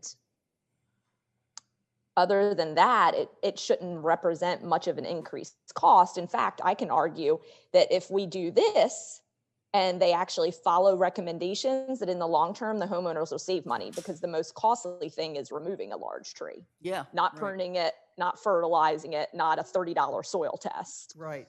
That's a good point. That's an excellent point. Yeah. Okay, well, Susan, line 124, when we're talking about definitions of heritage tree, line 124 mentions a hazard tree, and Is that something we need to define? Hazard tree is a arboricultural term, so there's, might need to update it. I'm trying to think if they've changed that since then. I don't think we have defined that, but we could, right? Report must summarize. If it's a arborist term. I mean, we could just remove the word hazard, right? Regarding trees for removal, yeah, Yeah. okay.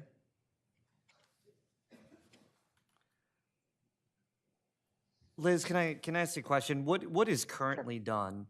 They take the existing survey and put a yellow line around which trees need to be protected during construction? Is that So if we're talking about after demo and going into construction where the trees get removed, so they'll submit a tree permit to me and it'll have the trees highlighted that are to be removed, and then they'll have the circles around the ones that are to be protected and remain. And then I go out and evaluate that.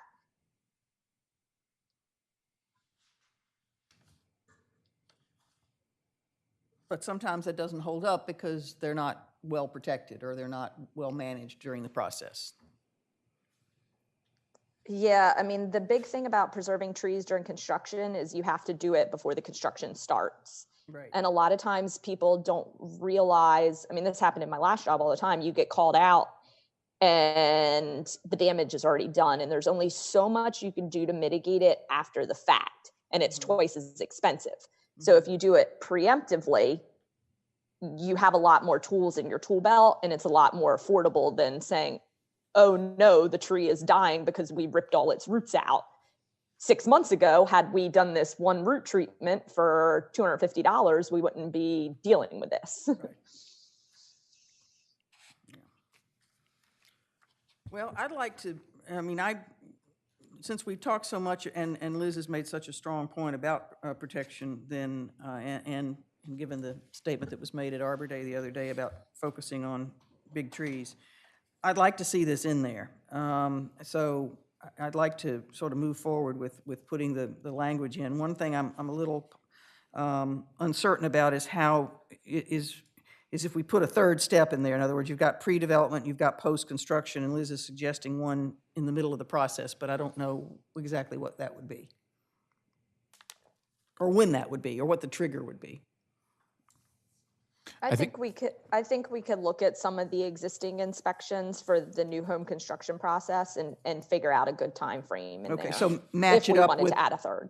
so match it up with something else that's going on in the inspection process? Yeah, I'm sure working with Matt and Corey, we could figure out a good time frame. I just haven't fleshed it out in my mind, but I'm sure there's something that would trigger, okay, by this point, damage should be done. Like I'm thinking after they've done the foundation and gotten the structure of the house up, like all the framing and everything, that would probably be a good time frame. Okay. But I think in consultation with them, we should be able to figure out a good tie in there. Okay. Do you have a comment, Patrick? Yeah, I would just agree that I think if our goal here is to protect the heritage trees and the older growth trees in Rehoboth, that this is a very much a needed step to have this process of recording. And as Ms. mentioned, you know, if homes are $1 million to $1.2 million or even higher now, and a lot of that is the atmosphere that we create with these old growth trees in town to keep an eye on them and to maintain them. I just believe that if our goal here is, which I think it is, to maintain the tree city and maintain the character which the trees add to in the city, that this is a necessary step. And again, if as presented, we're talking heritage trees of 25-inch or 24-inch or greater, I think that's, it is an education process also to the builder and the owner of the lot of the value of the trees, as opposed to, you know, other aspects of, I want to grow grass, or I want to have a swimming pool that I don't have leaves in the pool or something of this nature. It's an education process. And I agree that the monitoring report during construction, if that could be in conjunction with the framing inspection, would probably be the best opportunity to do that at the same time. So you would limit, though, the report to the larger trees, not all protected, but to the 24-inch or above? I mean, I think that's a great starting place, and, you know, just to see if this has any impact, or still losing trees of the, you know, you're talking here of information of its minimal tree protection, I guess the minimal, which are protected trees on a lot or adjacent trees of private, public, that may be affected. So I guess there's the minimal tree density is also covered in this. Well, if you say protected trees, it would be. If you Right. say 24 inches, not necessarily. Because if they're smaller trees, they would not be subject to this protection plan. That's why I was going to use all protected trees. Just protected trees. Yeah. Because if they're protected, then this is how you protect them. And that definition is 8 inches or above, It's correct? 8 inches or above, or a tree that's there to meet minimum density. So it could be a smaller one that's being preserved because it's one of Right. the three. Yeah, in having that explanation, the protected tree would probably be the better way to go then. Again, it's an educational process. Right. Yes, much of this is. Yeah. Other, And why are we not taking the education approach? When someone says, I think I want to build a new house, why do we not have, this is what you should do to protect the trees? These are the things you could do post-construction to mitigate costs. Why are we not starting with education? well- I've never seen anything that We, does that. yeah, we do. So one of the first things we tell people when they're getting ready to demo or build a house, one of the first thing the chief building official says, or the assistant building official, is contact the city arborist. So we advise them as much as we can, but I'm not their private arborist. I am the city's arborist. So I should not be walking around their site and saying, well, I recommend you deep root fertilize, you test. That's not our role, and it can't be from an insurance I'm not standpoint. suggesting it The should best thing be. we do is I always recommend that people hire like an arborist, a certified arborist, to come out and assess the trees. And like I said, a lot of them do have that. And then we also have a bunch of resources we can refer them to about protecting trees during construction. So they're out there and they're pretty good. But that is an education process, but this would actually add some merit to it, or teeth to it, in the fact that, you know, you can educate people as much as you want, but unless they have to take action and preserve the trees, there is no ability right now to do that. You can be educated or what have you as much as you want about the value of old growth trees or protected trees, but if there's no, if you will, consequences or exposure to this, then or consequences, I guess is the right word, to do something about it, this offers that option. I would even think we could posit an argument that this still is educational, right? We're just kind of making them educate themselves in a way. I can have all the links on our city website about avoiding tree damage during construction and how to prune mature trees, which that's all there on our tree website. But if we're, you know, when people are building a new house, the forefront on their mind is, when's the house going to be done? What type of flooring am I doing? What's my layout? The landscaping and tree stuff. And I've seen this outside of the city of Rehoboth even. That stuff doesn't really register until they get closer to the end. And then they look up and they're like, oh, that tree doesn't look great. Wonder what happened to it, you know? do we, I'd like to get public feedback if that's okay. Mayor, can we do that? Sure. Any comments? Because I know you all have been following this closely. Hi, Carolyn Diefendorfer, 113 Newcastle. I fully agree that you have to protect trees during construction. I think some education needs to be done with the builders, because a property owner that's hired a builder wants to know that the builder has their best interest at heart.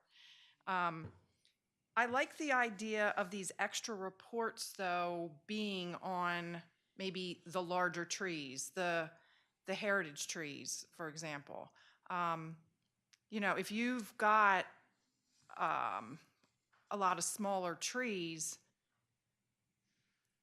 I don't know that anybody's going to tell you to do deep fertilization on a small tree. On a large tree, they're going to recommend that. So I think because it is an extra expense, and I do agree that with the cost of the houses, this expense is minimal in comparison.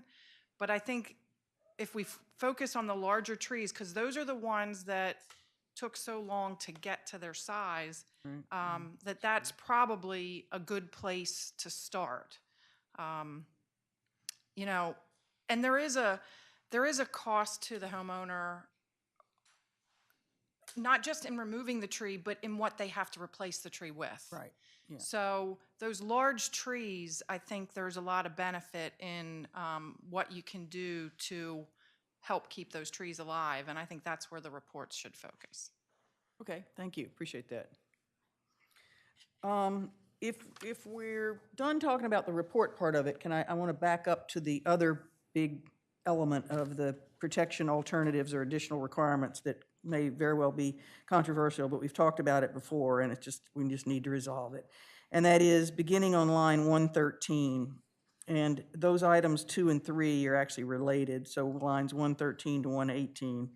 Basically saying that if the construction is being done near a protected tree, then you have to hand dig.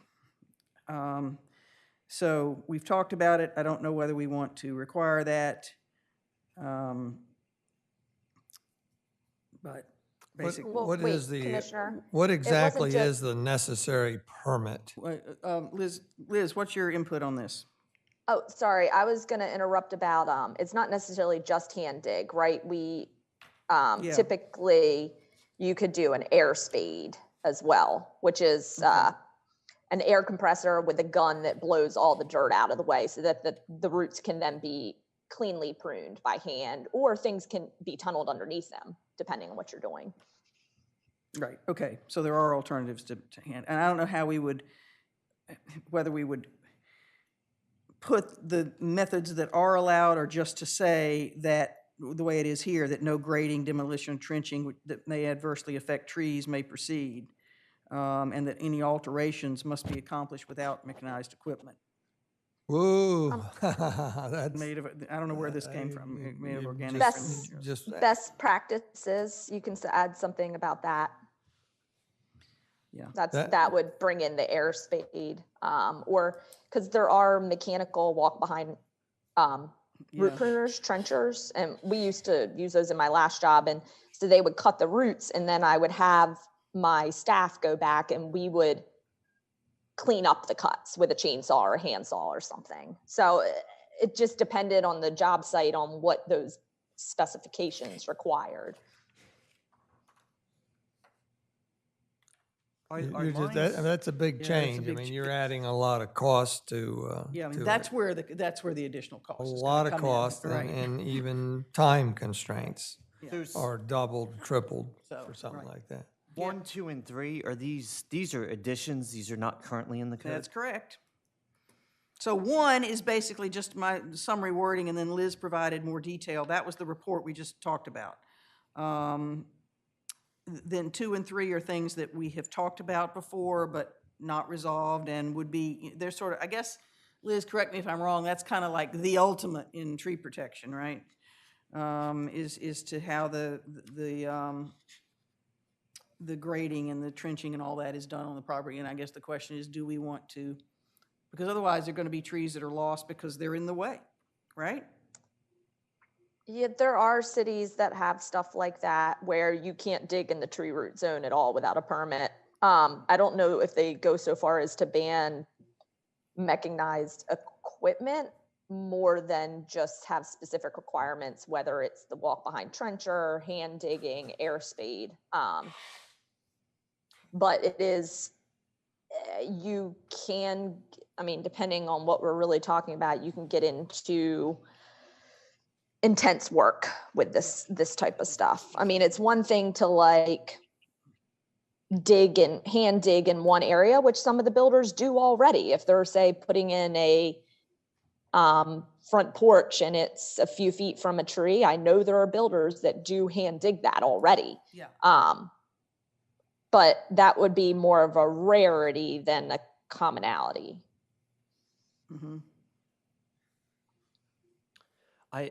I'm just gonna say, I don't feel comfortable moving forward with this section at all without making a very concerted effort with residents and contractors to educate them these potential changes and get some real feedback and people in the room here to give us comments.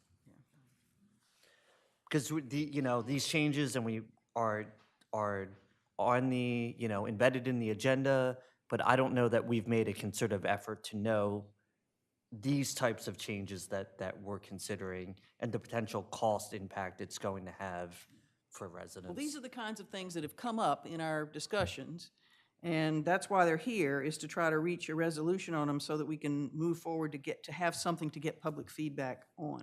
And that's why we're going to have a public hearing. Well, and that's why I agreed with Susan to conduct a public hearing, that when we are finished with this task, that we will have a black and white version that's clear from beginning to end what the intended new code is. And I don't intend to conduct that public hearing immediately upon the next meeting. Right. Okay. When we're finished this, it might be a 2-month lag so that we can advertise this, do press release, get additional feedback, and give everybody plenty of time to ask and go like that. Some of these things, having built a house, I look at things from a different angle, perhaps. Air spading and everything, yeah, you can do that, but in walking around town and looking at construction, I've seen trenches for sewer pipes that have been dug and have gone in a 30-foot length of sewer pipe, has gone through all kinds of roots. And so many roots that if they were to air spade it, there would be no way to get a long piece of pipe into the ground underneath those roots. You would have to cut it up into 3-foot sections and 2-foot and 6-foot and everything. It just would not work. So I don't know where I am on this, but I'm thinking, well, if you, rather than ban it, which I would probably not be for, maybe there's a limitation. If you're digging within 6 foot of a protected tree or some kind of magic distance, then maybe you have to air spade or do something like that. But again, there still may be times when that contractor needs to consult with Liz and say, well, we've absolutely got to hand dig something that close to a tree.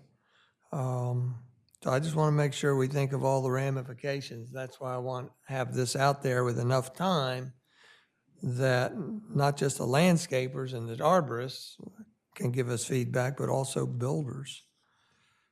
Liz, do you think there should be a specific distance requirement, like within? Well, yeah. Let me think about this. If you guys can go back many, many years, the Law Oversight Committee did several outreach meetings with tree and landscape contractors and builders. And I think the tree and landscape contractors were all good with the code being updated and, tightened up and made clearer. And if I'm recalling correctly, pretty much all the builders just wanted less rules. So I don't think anything will change in terms of that general consensus. I do think that 2 and 3 regarding the grading and trenching and digging, I think some of that'll be covered in the arborist report. So part of that would be recommendations. Hey, we have this really great tree. When we go to dig the foundation, we want to air spade that out so we can see the roots and then cut them cleanly, not necessarily because we're trenching under them. So I think an actual distance is really hard with our lot size. And think every tree is unique in its condition, its location, its surrounding conditions, and then certain species take construction way better or worse than others. I mean, like if you guys, we want to say trees 3 inches and up protected because they count for, well, I can go right over to a nursery in Maryland and get an 8-inch maple for an arm and a leg, but you can still purchase them. So I'm not sure about the importance of protecting those size trees when I can purchase another one. But I mean, I would say the only distance you would do would just be so small it wouldn't even be worth putting it on paper.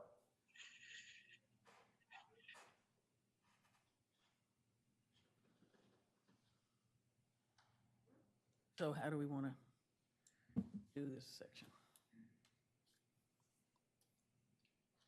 If it's going to be part of the report, then that may cover it, but it seems like we might want something in here.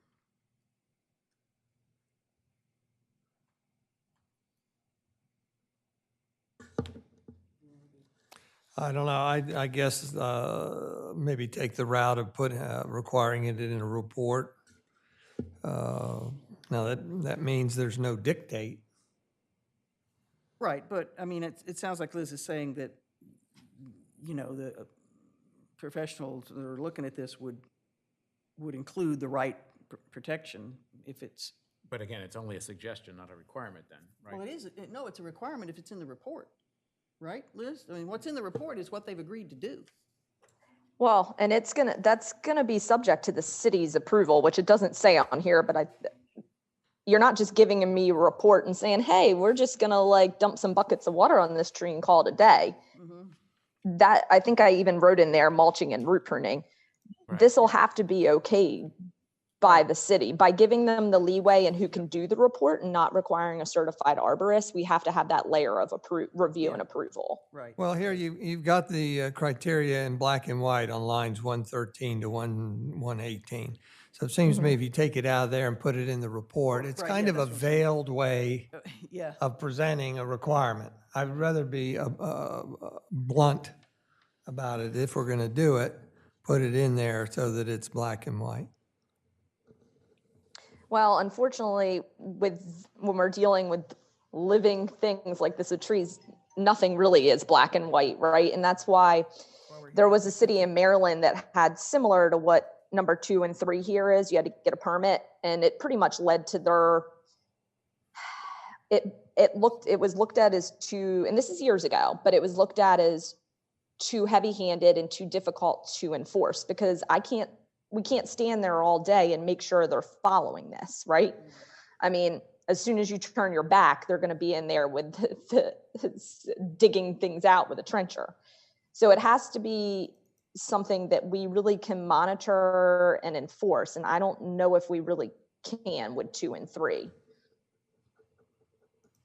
Whereas if it's in the report that's been agreed to and approved, then it would be. Yeah, and like putting for example, if they were trying to protect let's just say it was a large dogwood. Dogwoods tolerate construction really badly. That might need air spade or a tree company to do actual root pruning. Whereas a red maple, for example, does it can lose like 50% of its roots and still be okay.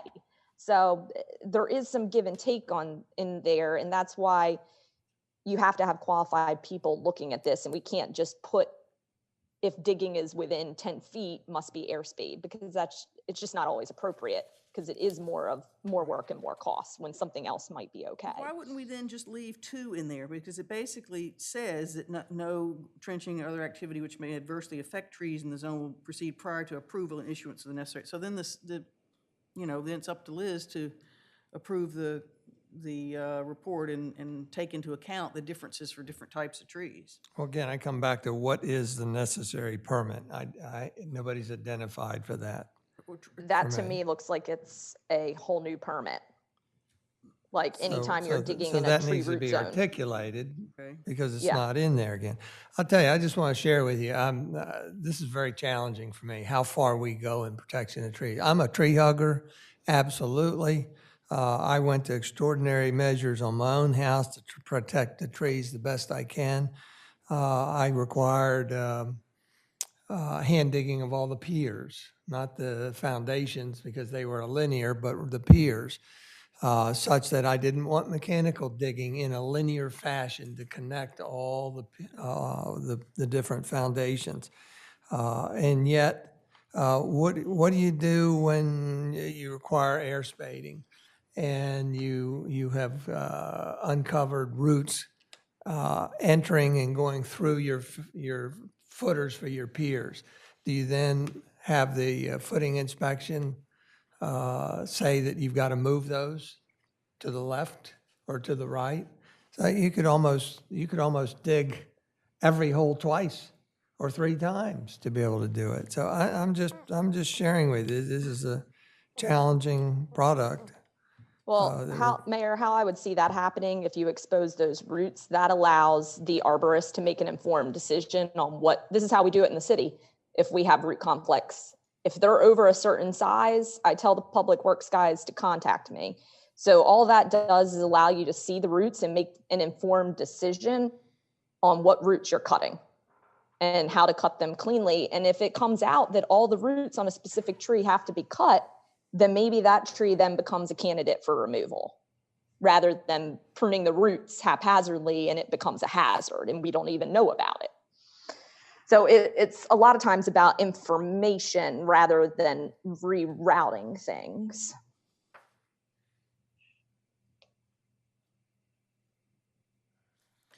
It implies it should be in the report.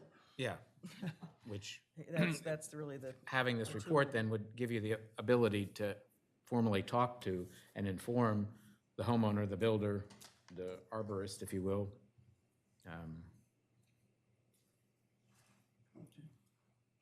So do we want it, I know, Mayor, you said you didn't want it hidden, you wanted it to be spelled out up front, but if we spell it out within the context of the report, is that not good enough? That the report needs to include this about grading and demolition and trenching? Well, where does it say that the report is law? What is in the report is law? Well, in general, in the violations clause, we have that any provision of this chapter, a violation of any provision of this chapter results in penalties, right, Glenn? So this is a provision of the chapter. And I'm going to actually ask about that when we get to that discussion because I was asked a question this weekend I thought was a good one about something we may or may not enforce. So, because right now we may only enforce people that take down trees, unlawfully. But there are other provisions that we are permitted to enforce. I mean, that's the way the language is written, is any provision, right? Right. That's right. Well, I guess I think don't. we would have see- to add a line that essentially says the following reports are required and shall be approved by the Right, city or city arborist. right. And See, I think that makes it. For me, that doesn't go far enough. Report that has to be approved by the city arborist. Report that has to be followed, that's mandated, that, to me, we're missing that. Yeah. Okay, I think that, like you had said earlier, I think that's more about The content of the wordsmithing. report is mandatory. What word did you use? Binding. Binding. Carolyn Yeah, gets yeah, credit okay. for that word. Right. Okay. Well, and the permit would be based on it, right? Correct. Building permit. Yeah. Building or? Well, yeah, I mean, it could be built into the permit process as well. So, I think that would be there with some wordsmithing. Okay, so do we want to try to put something in there that, that at least gets to the issue of the grading and trenching, but leaves the decision with the arborist and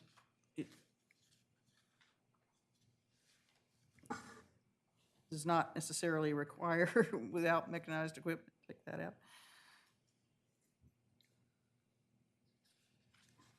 Yeah, I think, You know, if you leave it with the arborist, then do you have to leave an avenue to appeal that? What if you disagree with her report and her requirement that you airspade something? Do we have to provide an appeal process? Or is that covered in the current appeal I process? think it's probably covered. I think that's probably, I mean, that's a good question. We'll have to look at the appeals process and see how it's drafted at this point. I thought it was any decision of the, That's how I recall it as well. I mean, in practice, it's been decisions as to issuing tree removal permits or not. But if it's any decision, then arguably there is an appeals process through the Parks and Shade Tree Commission. right, well, it says actually any, if this is the current one, any person aggrieved by a decision involving the grant or denial of the application of a tree removal permit. So we may want to add other types of permits in that, right? Because that's not necessarily, this isn't a tree removal permit. That's right. Under that language, there would not be an avenue of appeal for this sort of scenario. But if you wanted to broaden it to give the Park and Shade Tree Commission more authority to hear all kinds of appeals, you could. I mean, Liz, do you think this would be appealed? This kind of stuff could be appealed? Or I could see a scenario, and more than likely no, but I feel because they're going to want to get their building permit and move on. Yep, right. But yeah, I don't know. I'm trying to think of other like times people would disagree with like tree protection plans or something like that. It all ties back to a tree permit. So it is appealable currently. Right. Well, because it's tied to a removal permit. Yeah. So chances are in any kind of construction, there would be removals as well as this report for what's being saved, you're saying? So there'd be both? Yeah, but I still think it needs to be probably need to appealable. cover I don't think it'll happen a lot, Right. but I think it needs to be. Okay, we'll have to add something for that in the appeals process then. Okay, well, if, do we have enough to at least, for me to work with Liz on finalizing, and Glenn on finalizing the language here to include these protection plans? And just see what everybody makes of that? Yeah, The public makes of I that? think so. Okay. All right, well, if there's not, Can we just clarify, are we agreeing that this is just for heritage trees? That's what we're talking about here, the 24 inches and above? I think that's where I'm personally, I- professionally landing, but I think that it's better with a new requirement to be less intense than more intense. And if we find we need to change the size of the tree, yeah, okay. I mean, none of us want to come back and do this again, but I think that's easier to make it more strict Right. than to make it less strict in the future. Okay, I'm certainly okay with that. Okay, let's move on to the next one that has been a difficult issue, which is the mitigation process. And there's several elements here, not all, and mostly because Liz had pointed out to me in her last review of this, some things that she wanted to take out that did not come up in our previous discussion. So I want to talk about those first before I talk about the big issue, which is, you know, the tree for tree mitigation. And that is on line 159 to 61, where there's a clause in that mitigation shall be required for the loss of any protected tree except when a protected tree is removed because it is located where it interferes with the root or crown development of a larger, healthy, protected tree on the same lot. And Liz has said that this has not been necessary in all her time here, and she indicated at the last meeting some problems with that, and just would like for that to come out. That was actually added, I believe, in the Planning Commission's review process in 2014. So it wasn't in law oversight, it's not in the current code. It was there to give some flexibility, but Liz thinks it's impractical. Do you want to add to that, Liz? Can you clarify before you go forward? How I'm reading this red line version is that lines 159, 160, and half a line 161 would be removed Yes, to the accommodate what's Liz. highlighted, yes. And I guess how I'm reading it, maybe incorrectly, is that mitigation shall be required for the loss of any tree, period. And what she wants removed is except when a protected tree is removed Yep, because it sorry. is located. Yes, that is true. Yes, it is Okay, only the so- accepted part. You're right. So except when, what is really to be highlighted for removal, except when a protected Correct. tree is removed because it is located where it interferes with the root or crown development of a larger, healthy, protected tree on the same lot, period. Yes, thank you. Correct. Liz, do you want to add to that as to why you thought that should come out? I felt like the last couple of meetings you talked about this requirement and the reasons for tree removal. I made it pretty clear the position on it that essentially we could have a forest end up with 0 trees if we have this in there. I think it was probably done by the Planning Commission in response to one particular person. That's my conjecture. I don't know. Yeah. Because I've never heard any discussion about it. I've never had anybody complain to me about it in 6 years. So there's a lot of problems with it, and to what end it could be utilized to provide flexibility. I just think it has more problems than benefits. Okay. All right. Well, that's fine with me. I'm prepared to remove it. Anybody else? Okay. And then the other one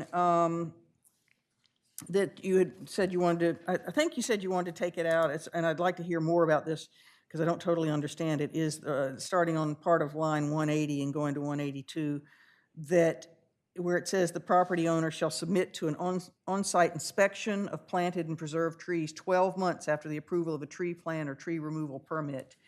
And I think you were telling me, Liz, you think that's hard to enforce?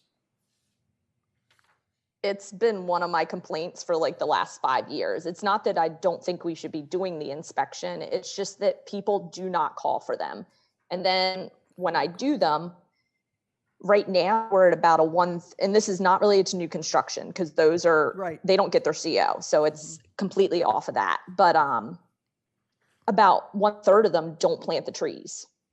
And then I have to go through this really long, drawn out, issuing notification of violations, and people get all upset, and it's like my least favorite thing of my entire job is this part, not the inspection itself, but the follow-up process for people who don't abide by their planting plans.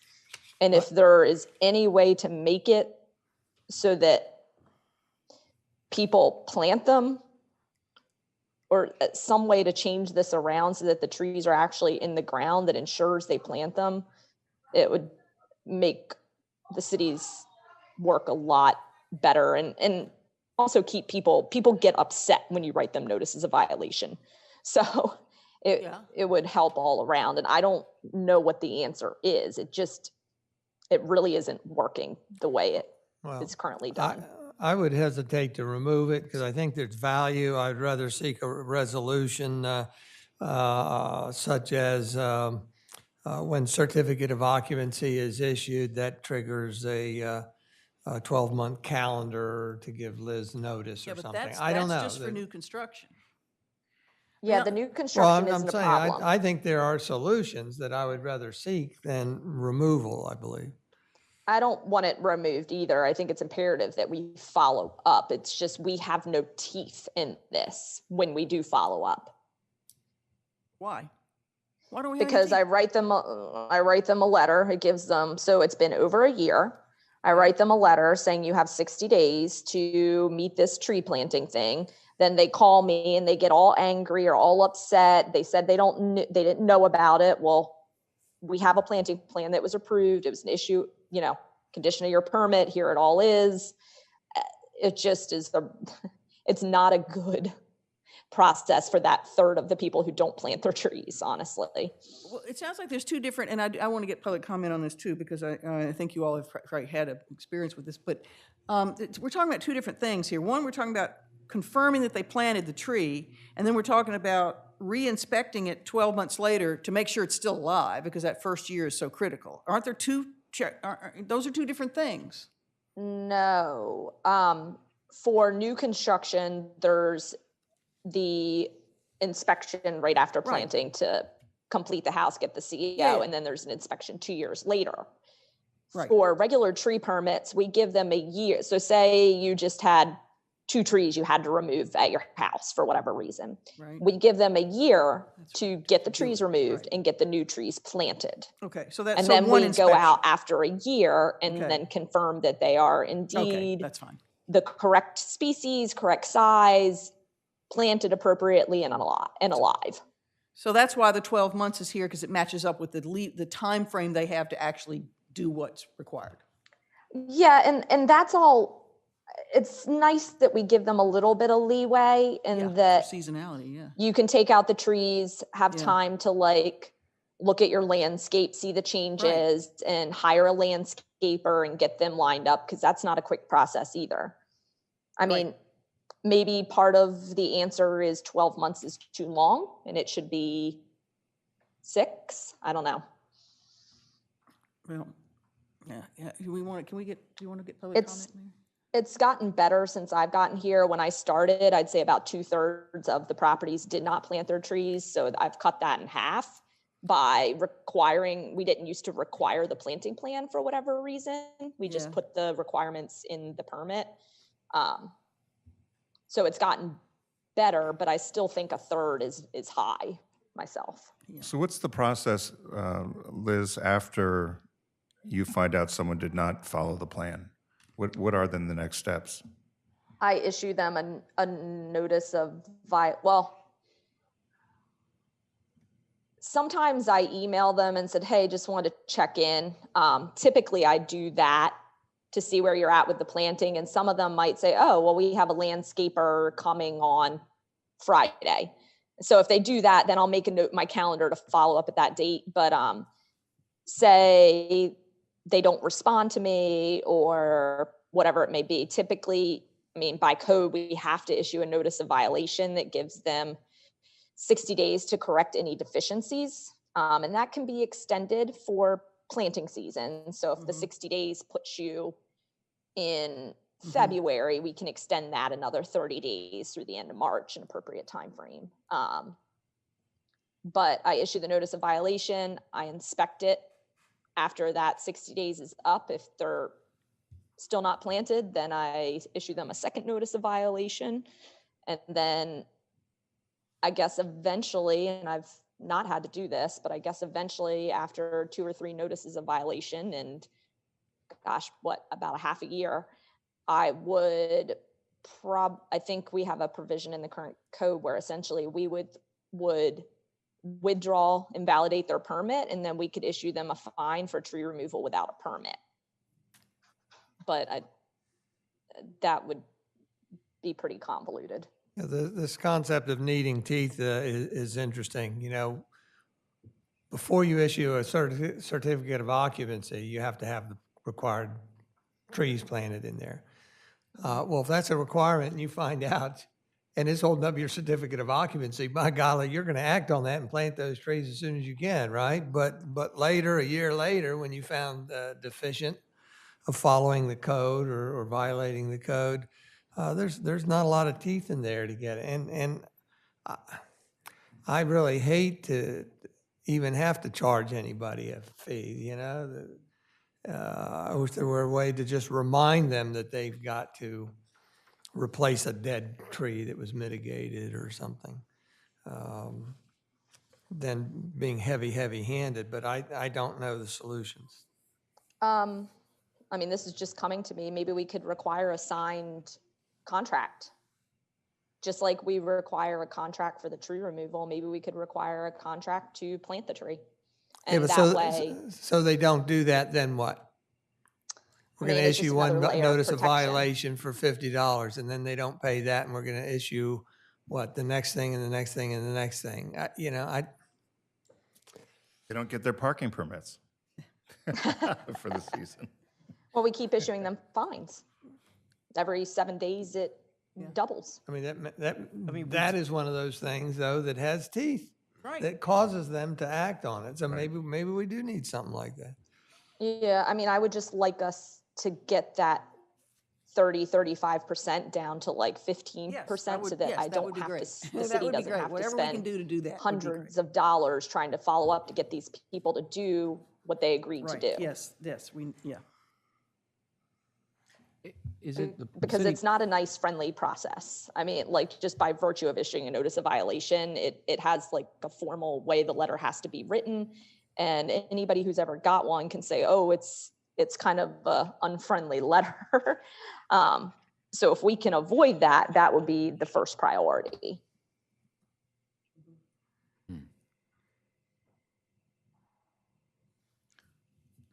Would it, Liz, would it benefit if all that this was a 6-month period and then availability for you as the arborist to extend it for 6 months if, because of growing seasons or availability of stock or something of that nature? Yeah, that's what I'm wondering, if maybe that shorter time frame plus assigned estimate. I mean, we're always going to have people that won't do it. Okay, in life, that's how some people are. But if we can get it down, cut that number in half, maybe those two things are enough to do that. So saying that the property owner shall submit to an on-site inspection 6 months after the approval of a plan? And then Yeah, and then the requirement for a signed contract to plant the trees. Okay. So that means someone can't plant their own tree? Like, I don't necessarily agree with that either. I can tell you nobody plants their own trees. Well, but one of the things, that's a good point, because one of the things we talked about earlier was that by lowering the size of the tree that's being required from 3 inches to 2 inches, it enables people to plant their own, so. Well, they talked still have about- to purchase the tree from somewhere, so we could So it accept would be, that. okay, so either a bill of sale or a contract. Yeah, because what would happen, you need to go out to the nursery and tag Right. that tree, or order it, or if they'll order it for you. Or order, okay, Yeah. okay. Well, that would cover that. Yeah, but you're not gonna, this is in order, I'm assuming this is in order to get the tree removal is how you would require this. So someone's gonna go buy a tree before the tree's even been, they have a permit to remove it? Probably not. Well, they have I think Liz is saying they would have one on order. Yeah, you have to, usually if you go to a nursery, there's a bunch of trees tagged as sold. Same thing. Or you can order it in advance for them to dig it at a certain time.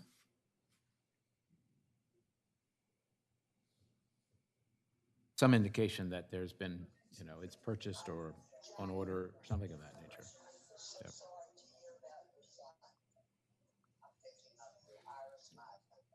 Back to an earlier comment about, enforcement or having teeth. And Glenn, is there it's referred to, I think, as clean hands option. Does the city have that policy in place? I don't think we do. Clean hands basically says, if you're coming and asking for the city for something, but you don't have clean hands, you've got some unpaid permit or something like that, then the city can can choose to not issue you whatever you're asking for until your hands get clean and you take care of whatever issue you have. So I don't recall us having that provision, Commissioner, in our code. Some municipalities do. Right. Meaning if you have unpaid taxes or unpaid parking tickets or unpaid water bills or something of that nature, you are prohibited from applying for any other permits or parking permits or what have you, that you must be, the phrase clean hands. We don't have that, you're saying? We don't. I know we have the capability of doing that with the current system of Munis, but I guess we have not selected to implement that. But other municipalities have that, you say, in place? I think they do. I can't. Yeah. I don't have any at the top of my head, but Sure. it's a real provision. It also comes up in Chancery Court too. Chancery Court being a court of equity, it's allowed to. It can implement a clean hands scheme. If somebody comes to the court asking the court to do something, and the court says, "Well, look, your hands aren't clean on this issue either," the court will refuse to grant that relief. So it's kind of the same concept. Would it be a code provision? Yeah. Yeah. Apologies for the interruption. I do have to step out for a few minutes. I'm going to put myself on mute, but I will let you guys know when I come back, okay? Okay, great. Thank you, thanks. Liz. Thanks.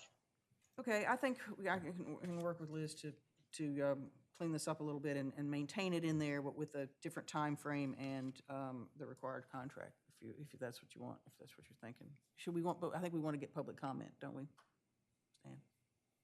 Oh, sure. Okay, can we do that? Yeah. Especially when they're out there squirming and their hands up. Right. Carolyn Diefendorfer, Go ahead. 113 Yeah. Newcastle. Thank you. I had another thought.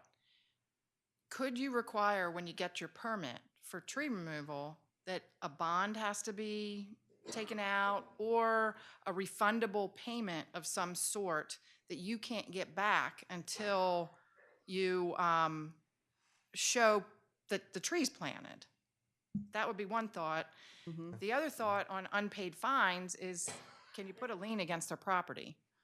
You know, and then if they go to sell, they can't sell until they satisfy that lien. I mean, where we used to live, if you didn't pay your, maintenance association dues when you went to sell your house, there was a lien against you. Right. Yeah.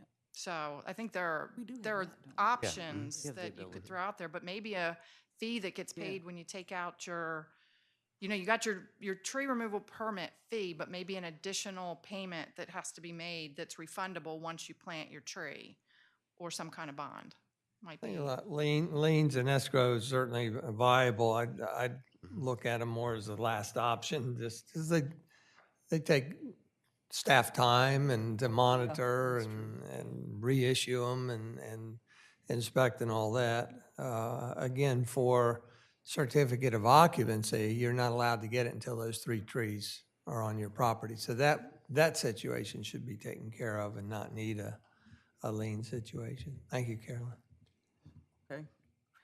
All right, well, the biggie in this section is really the mitigation, because, and I thought it was eye-opening, and I know Liz will be back in a few minutes, but I thought it was eye-opening when Liz told us at one of the recent meetings that she really has not had a problem with the current code, and the instances we hear about are few and far between, that, and that is that any tree which is, and this is line 233, I bolded the phrases that are at issue here that we have to decide among. If there are no third alternatives, and we don't know of a third alternative. So lines 233 essentially through 240, where the part I bolded was any tree which is subject to a mitigation plan shall be replaced at a ratio of 1 inch caliper for each inch of caliper removed.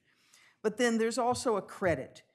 Trees preserved or relocated on site which exceed the minimum requirements of the article shall count as equivalent replacement caliper. That is the code today.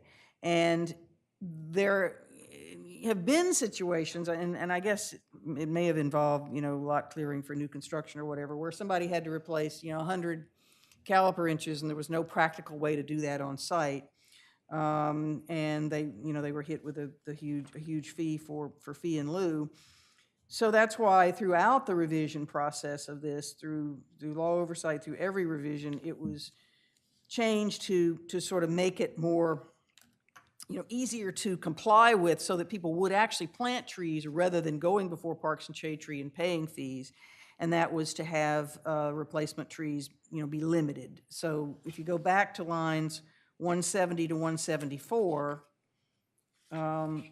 the hybrid draft code has the replacement trees as anywhere from 1 through 4, depending on the DBH of the removed tree, but certainly no more than 4.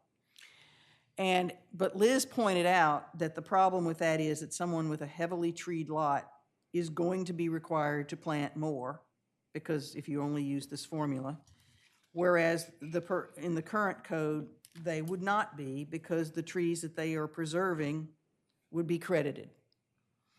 So her feeling was that the 100-inch caliper that has to be replaced does not happen very often, and could be done through a fee in lieu, because at least they are paying for trees to be planted elsewhere.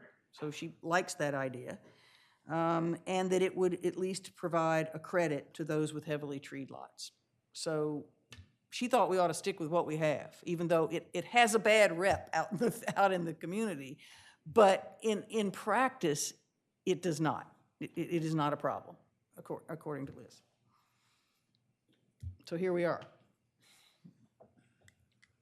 And no one could think of an alternative to that. I mean, I thought the whole point of this code revamp was to make it easier, simpler. Right. We plant the right trees at the right spots and get Absolutely. rid of mitigation. Well, I mean, I don't think you're ever going to get rid of mitigation because there need to be trees planted for all the trees that are removed. The question is, to what degree? You know, trees do need to be replanted when they're removed. That's what mitigation is about. But Let me ask you, when somebody has a lot and there are 6 trees within the building footprint, and they are allowed to take those 6 trees down, do they have to be mitigated? yeah, I wish Liz was back. If they have to be mitigated, I think it's almost a penalty. To me, it's a different situation than if the tree's on the perimeter and you take it down. Because we're trying to promote preservation of old growth trees. But isn't it mitigated with the credit then, as it is currently? Isn't that If you have a heavily treed lot. right? So yeah. if you took those 6 down, but you still had another 10 trees that got you to the 100, you'd be okay, right? Is that how I understand it? And I think it's at least, I think it may be only the larger ones. I think this is where the 24-inch comes in. If you preserve the credit, Right, right. right. Yeah, I mean, I'm all for preserving the credit.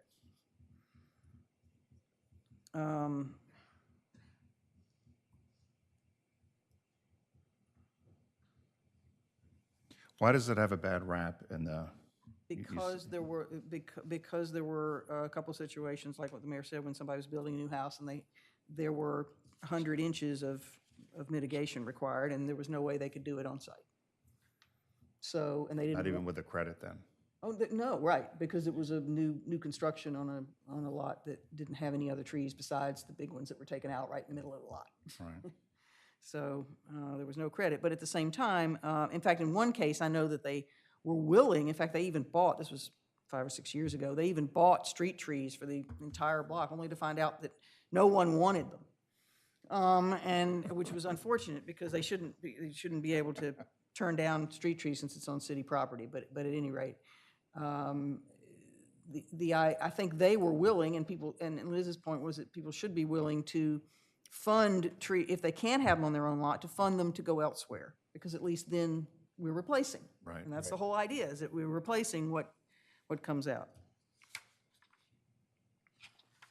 Hey, So- everyone, this is Liz. I'm back. So Ah, Okay. if you have any, Perfect timing. Thank any you, Liz. specific questions, you can hit me with them. I think we've solved all the Oh, problems. yeah, that's right. Great, meeting over, right? Yeah, I wish. I just basically outlined the 2 choices of the mitigation and the fact that you had not had any problems with the current code, and whereas the new draft language is problematic because it didn't involve a credit. And the mayor just asked a question about, why don't you ask it again? Well, I'd asked a question about a treed lot with, say, 6 trees that need to come down because they're within the building footprint. Did they need to be mitigated? And the answer was yes. And my response was, why? With the current code, do they need to be Yes, mitigated? right. Or the current. the answer would be a question. I need to know what size, what species, and what else they have on the lot. You mean you need to know what they have outside of the footprint? Right. That, Yeah, and I need to know the species and the size of the trees coming down, because we have several different layers of trees requiring mitigation. but again, I know this question has come up before, that are we penalizing people building new construction or even remodeling that have to take down their trees? I mean, I never look at it as a penalty. I mean, we have to think too that there are circumstances where trees sit straight in the middle of the lot and there's literally nothing they can do. Right. But a lot of stuff can, and we have smaller lots with stricter codes in terms of like setbacks and footprints and stuff like that. So that takes away a lot of the flexibility. But a lot of times trees are in the overdig or on like the edges of the house where it's going to go. Because you have to think most of these places had a house there before. Mm-hmm. So it's not like we're developing a lot of empty or forested or undeveloped lots. It's a redevelopment. So most of the time there's not trees sitting so easily in the center where it's like an easy permit to issue. But yeah, I mean, say they were like 6 large trees, they would have to be mitigated, like 6 26-inch trees. Yeah. Does it only kick in at 24-inch and above, or does it still depend on the species? 24 inches and above, except for cedars and dogwoods. Okay. I don't know why, but and hollies, sorry, that's the third one. Commissioner Gay, if you could help me, because I keep thinking about the philosophy going into Yes, this, and that is we don't care about the quantity of trees anymore. We care about the quality and the positioning, yet we're still talking about mitigation and replacing trees. And I'm having a hard time Well, those two aren't mutually exclusive. I mean, you replace them with quality trees. That's why there is a requirement that they be native, it wouldn't be canopy, that it come off an approved list. That's where the quality comes in. But they're not, you know, we still want to replace. And the question is, what is the fairest way to do that? What is the fairest way to assure that the canopy does not get reduced, which it is going to a degree. That's kind of a fact that we have to accept, that the canopy is being reduced a bit by bit, but, you know, do you want it just... Commissioner, let me put the caveat in there. As that's happening, other trees are growing too. So Yeah. we hope to stay at the level we're at. Rehoboth is pretty appropriately treed canopy coverage wise, maybe a little bit unequally, but the overall percentage is pretty good. And Right. I think the overall goal is kind of to maintain that. Yeah, and that's where the protection part comes in. Protection and replacement. Like, Yeah. it is inevitable that during development, redevelopment, construction, trees will be lost. And that's not because people don't like trees or developers don't care. It just, people want to utilize their lots to the extent of the code. And this is what will happen. So recognizing that, we have to have some sort of quality and quantity, right? Replacement mechanisms in place. And I think I think for places that have tree codes, this kind of stuff is fairly standard. It's just a matter of how we do it. And Liz, your preference would be to stick with the current code, right? In terms of the caliper replacement with the credit given? I don't know, honestly. I mean, I don't think if we stay with the way we're doing it now with mitigation, I don't think we should have the different thresholds, like how I said to the mayor, well, what species and what size? I think it just needs to be one size. Right. Yep. Or maybe it's all, maybe it's all sizes. I don't know, but I think either is fine. I think the tree for tree is simpler. One of the problems of the existing code is just like when the mayor asked and I said, well, I have to go out to the site and ID the trees in these 37 steps. It's a lot simpler if somebody can look and say, okay, the tree I'm taking out is 15 inches, so I have to put 2 back. And that comes right to me in a plan. I don't have to go out, assess it, tell them what the plan needs. They should be able to cut that step out and thereby simplify things, both in terms of like confusion and time frame and all that, less back and forth with the city when you're trying to get your permits is a good thing. Right, but how do you do that and give credit for, and not have the situation that you said last time, which is that somebody with a heavily treed lot is replacing a tree? But somebody with an out of lot is not. Yeah, I don't think they're really, unless you put like a threshold on there of inches or total number of trees or something like that. But then we go back to kind of what Commissioner Krasnowski was talking about. If we're doing, all right, well, if you have 100 inches already on your lot, well, are those 100 inches good trees? Are they desirable trees? Are the trees in good shape? Are they species that are desirable, not a bunch of invasives or junk like Leland cypress? So I don't think we'd count invasives, because for one thing, there's another provision elsewhere in the code that says we won't have invasives, that they're not allowed. So they certainly wouldn't count them. But other than that, you would count everything that's on the lot, right? yeah. Yeah, but what if it was like a bunch of just a hedge of hornbeams? That's what we're trying to get away from, is people planting a hedge.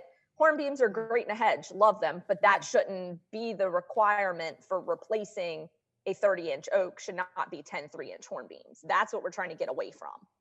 That's become too prevalent in meeting the requirements of the code. That was a new one on me too. Okay. And I'm not sure what the what the answer is with that one, honestly. I mean, it sounds like it's better to simplify the way the calculation is done, but stick with the current caliper inch with credit given. That's what it sounds like you're saying would be the better way to go. Yeah, I mean, I don't know. I haven't convinced myself either. I'm trying to think of the different options, and I'm not sure I'm sold on any of them. So then, well, and so if you're not, then the problem, huh? Yeah. Okay, the question that we have to solve is, if we think the tree for tree is simpler, and we certainly, I think, thought that up to maybe the last meeting, the replacement, the chart of replacement trees that has the maximum being 4, then how do you not penalize the person with a heavily treed lot? So why can't we keep the tree for tree up to 4 replacement trees per one that's 36 or more, but and still use the credit calculation, whereas if you have 36 inches, then you don't have to replace 4 for that one. So you use the credit calculation based on the size of the existing tree to remove the number of replacement trees. Yeah, I mean, I think that's the way to go, but, and the problem that has come up is that they are different metrics. One is a number of trees, 1, 2, 3, 4. The other is a calculation of size. And I think that's how we got in this pickle to begin with, is that they're 2 different metrics, if you see what I mean. But Liz, is that workable, to work in some sort of language about a credit based on the size of the trees that remain, and still use the formula of replacement trees? Well, would everybody be happy if, say, a 40-inch oak came down, but they had a hedge of hornbeams in the back and that mitigated it? I mean, that would be a relatively common thing. So you don't count those hornbeams currently? Yeah. Okay. Yeah, we do. All right. But my point was, that's what we're trying to get away from. And I don't think that resolves that.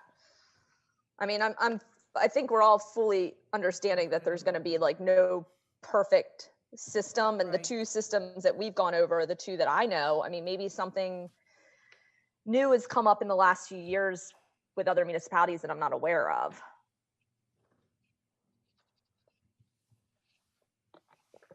Well, what if we got away from the caliber completely, and if you take down an oak tree that's 100 inches, you have to plant another oak tree. It doesn't matter if it's 2 inches or 4 inches, you have to replace it with the same species.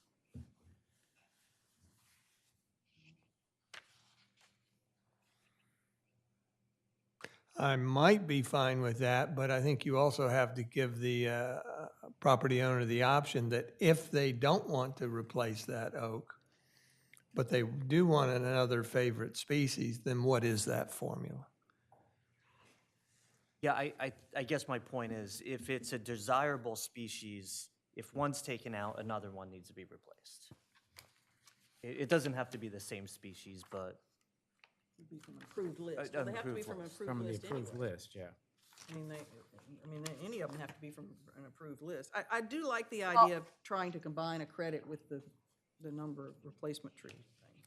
I think what you were getting at was similar desirability and canopy coverage, right? So not replacing a white oak with a dogwood, which are both desirable species.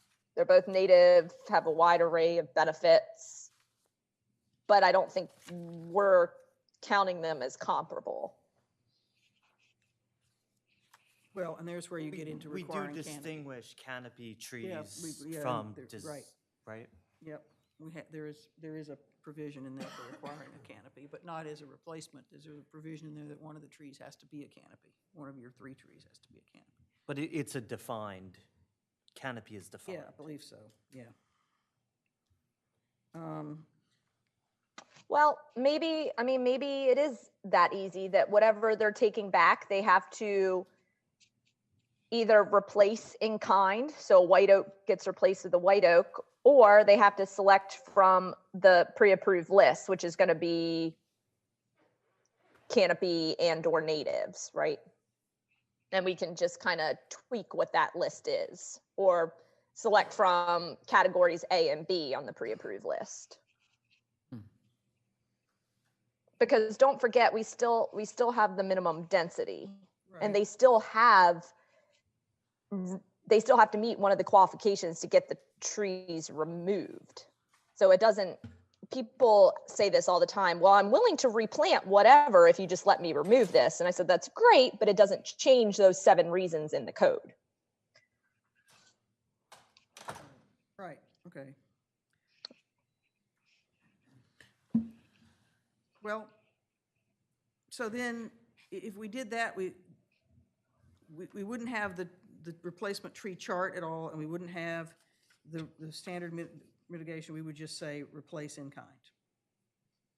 Well, I think we'd probably have to get a little bit more in detail than that, but yeah, I don't know. Maybe that's the fairest way to go. We still have the minimum density. You still got to have the 3. But the person with the heavily treed lot is still replacing a tree. Yeah, so they're still maintaining their Minimum. level. Well, no, but I mean more than minimum. If they're, in other words, right now, people remove trees and they don't have to plant anything because they have all this credit, right? Yes. That would go away Yes. under this. Even under the replace in kind, that would go away. And so everybody would have to do Right. some sort of replacement. Be simpler for some, more difficult for others. Mm-hmm. Well, and if we're affording a lot more protection to these larger trees, we should have less coming down if we're doing a better job protecting them. But listen, everything comes to an end of a lifespan. We're in tight quarters. Right. So a declining 30-something inch oak in the middle of a field, 150 feet from a house, you can mitigate that. We don't have that situation here. If we have a declining 40-inch oak, it's spanning 4 to 5 houses, a road, parking, sidewalks, potentially a commercial business. It's just, we have to be a little bit more conservative in that. Right. Well, Question. yes. So Liz, have you ever considered we have a minimum density requirement. Have you ever considered what's an appropriate maximum density requirement for a 5,000 square foot lot? No, because I think it depends so much on what species, the growth habit, right? So in a woods, if you look, all the trees grow upright more than out. And if you take that same tree and plant it in a front yard with nothing else, it'll look different. I guess what I'm getting at is presuming there's going to be a house there, is there some point that you say, if we're trying to figure out what do you do with the heavily wooded lot in there and you have to replace in kind, is there at some point you say enough is enough replacement? We have so few of those heavily wooded lots that I think that this would be beneficial. What we're talking about, one tree for one tree, would definitely be better for them than either of the other 2 to 3 scenarios we've discussed. But yeah, you would definitely have, I mean, you have like stocking levels that you can look at. And you might say like 50% coverage is your optimum level. But it just depends on, it depends on your neighbors too. What kind of house do they have? What kind of tree canopy do they have? It depends on street trees. I mean, there's so many variables to that. I don't think we would put a number on that. It would just be back to the fee in lieu of mitigation. Well, I guess that's another issue that we haven't touched on, is that if you have the replace in kind, then where does a fee ever come in? Do you just not have that anymore?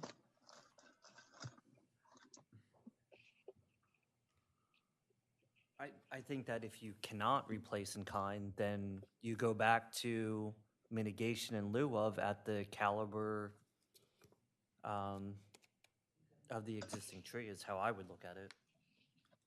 Well, imagine somebody's tearing down 1,000 square foot cottage and putting up a 2,500 square foot house with a back patio. They're not, and there were trees in that footprint. They may not be able to put all of them back. And if we have a list of like canopy trees and native trees, not the row of 37 hornbeams, there will still be fee in lieu of mitigation. Okay. So they would have to replace, in that scenario, they would have to replace in kind or do a fee of mitigation for all the 24-inch ones and more coming down, even if. Well, yeah, I mean, say hypothetically there's 6-foot trees in the footprint of the house and, they would have to put 6 trees back, but they already have a bunch of trees they're preserving. Yeah. Then, they might want a fee in lieu for a few of the trees. In that scenario, Liz, do we mandate at least one canopy tree? The new code. Well, for the 3 minimum density, yes. Thank you. Yeah, they have to have minimum of 1. So do we want to try to work in something about replacing in kind? And It's more work for you, unfortunately, but I'm looking, I'd almost like to look at 2 or 3 options there. And in black and white without, any deletions and corrections or. From a recommended list or a prohibited list type of thing. 3 options how? I mean, the 2 are here, the current code and what was in the hybrid code. Now we're talking about, we've actually come up with another alternative, which is this replace in kind, tree for tree, replace in kind, with the option for a fee in lieu if that's not possible. And what about credit? Are we going to just dismiss? It sounds like we weren't going to do the credit, right, Liz? Is that? If it's replacing kind, there would be no credit. Okay.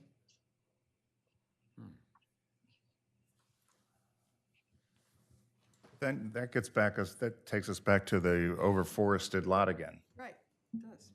right?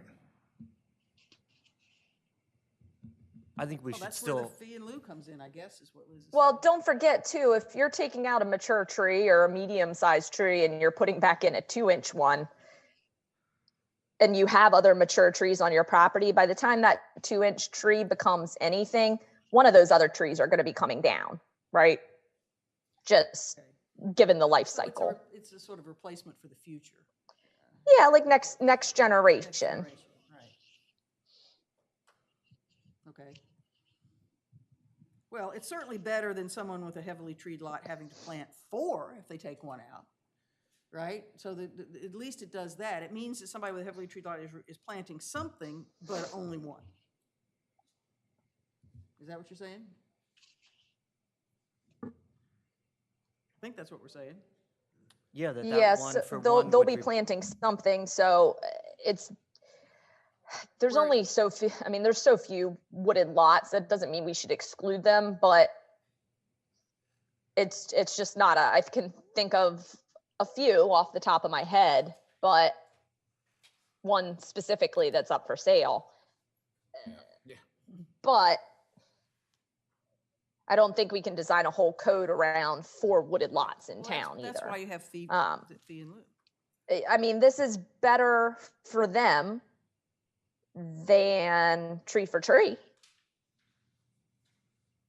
Maybe not as good for them as the mitigation, but the mitigation has proved problematic for other issues. Right. Right. Okay. Is that what we want to look at? No, Mayor, you said you wanted to look at all 3 alternatives, what else do you want to see? I guess I just, for simplicity, I like them laid out separate than this. Like in a chart in abbreviated Just form? one support document, Okay. mitigation or replacement methodologies.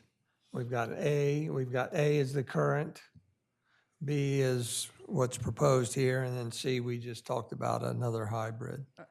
I can do that. I think that would fit in well with the subject of the next meeting. Mhm. Right? Okay, can do that.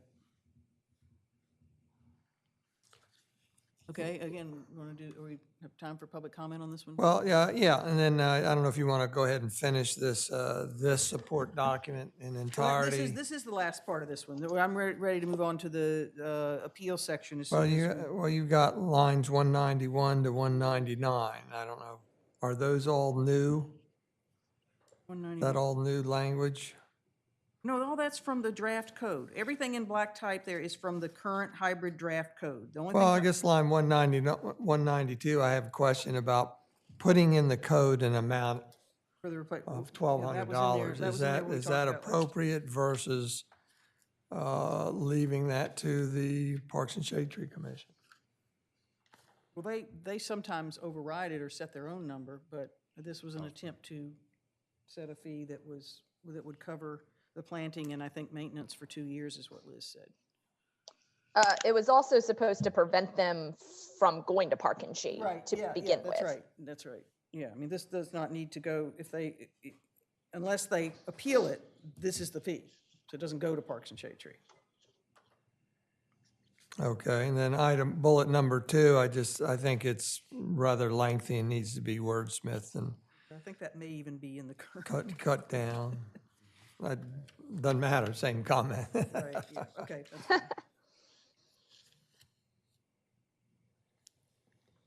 With that, anything further you'd like to say, Carolyn? You can share with your husband if you like. This is a biggie, I know. Hi, for you all. Carolyn Diefendorfer, 113. I guess I just want to make sure I understand this third option you're proposing. When you say 1 for 1, is that truly 1 for 1? So one tree comes down, one tree gets planted? Yeah, Okay. And when you say, I guess the type of tree, the exact same species or from a list? I mean, I guess I want to make sure I understand. I mean, 1 for 1 is great. And I will mention that I did some digging on what other beach towns that are tree cities have, and Point Pleasant Beach, New Jersey is truly 1 for 1. Surfside Beach, South Carolina, they only require replacement if you go below the minimum. okay. And then Wilmington, North Carolina was another one I looked at, and they had a very complicated, more complicated than ours, where you looked at the species of the tree and it assigned a score to that species and, you know, how you had to come up with your replacements. But, I mean, I like 1 for 1 because if you've truly tried to keep a large tree alive, it's going to get to the end of its lifespan at some absolutely, point. yeah. So I like that. But I am curious about the like kind. Is it truly the exact same species or from an approved list or? I think we'd almost have to do the approved list. I'm not sure we could limit it to the exact same. What do you think, Liz? I think we would have to decide the metrics that would be like. Right. I get where you said, like an oak being replaced with a dogwood, I get that they're not the same, but is Right. an oak replaced by a maple or some, is that acceptable? Or if it's a, you know, the types of Right. oaks and that kind of Yes, thing. I guess exactly, I'm yeah. just, I want to understand Yeah. that. I think a canopy should be replaced with another canopy, but somehow we work that They in. come up with a list of what Of acceptable. what those would be. yeah. Okay. Okay, thank That's you. what I think, anyway. Thank you. I agree with Because that. it doesn't. Thank you, Carolyn. Yeah. Okay, well, I will work on the mitigation methodologies and we'll go from there. So go ahead. I have to, my tablet's run out of batteries, so I have to kind of sign off and sign on my phone, so I might have like a 5-minute. That's fine. We're moving over to delay. the All right. panel section now. Okay. Thank you, Liz. Yep. So we're going to just remind Mr. people where we were. Oh, yep, go ahead. I don't want to complicate this. Your name and address. Dave Diefendorfer, 113, Newcastle. I get the one-for-one. You guys are doing a great job on this. This is very complicated. And again, you don't have that many lots here that are wooded like that, to that extent, like Liz says. But I still think at a certain point, you've got to have a maximum number. Because to me, if you have 20 trees on your lot and you lose one tree, I don't see how it makes sense to add another tree. I mean, if you come up with some number, 100 dBH, 75, 85, whatever it is, something, it just doesn't make any sense if you have 20 trees and you lose one tree, you have to put another tree in. That's just my opinion, but I wanted to add that. I know that further complicates it and everything else, but it's just something to think about. Thank you. Thanks. Thank you. Okay. Okay. All righty, so are you ready to move on? We'll revise the itinerary. The itinerary is always very optimistic. Yeah, and, yeah. And I wish we could go a little further, but I think we're all doing a good job and analyzing it. And Susan, again, Okay. thank you for your efforts on this. I look forward to the point when we can get away from the red line version and just have a black and white Right, oh, yeah, version, absolutely. to look at. And that's coming soon enough. Anything else, Susan? Well, we're doing the Article 4, the revisions that Glenn made. Do you want to go through those? You want to do Yeah. that now? Well, it was on the agenda for today. Oh, okay, okay. I thought everybody was getting tired or grumpy. Well, we are, but it's up to you. Whether I'm you getting want, hungry. whether you want to postpone this one to.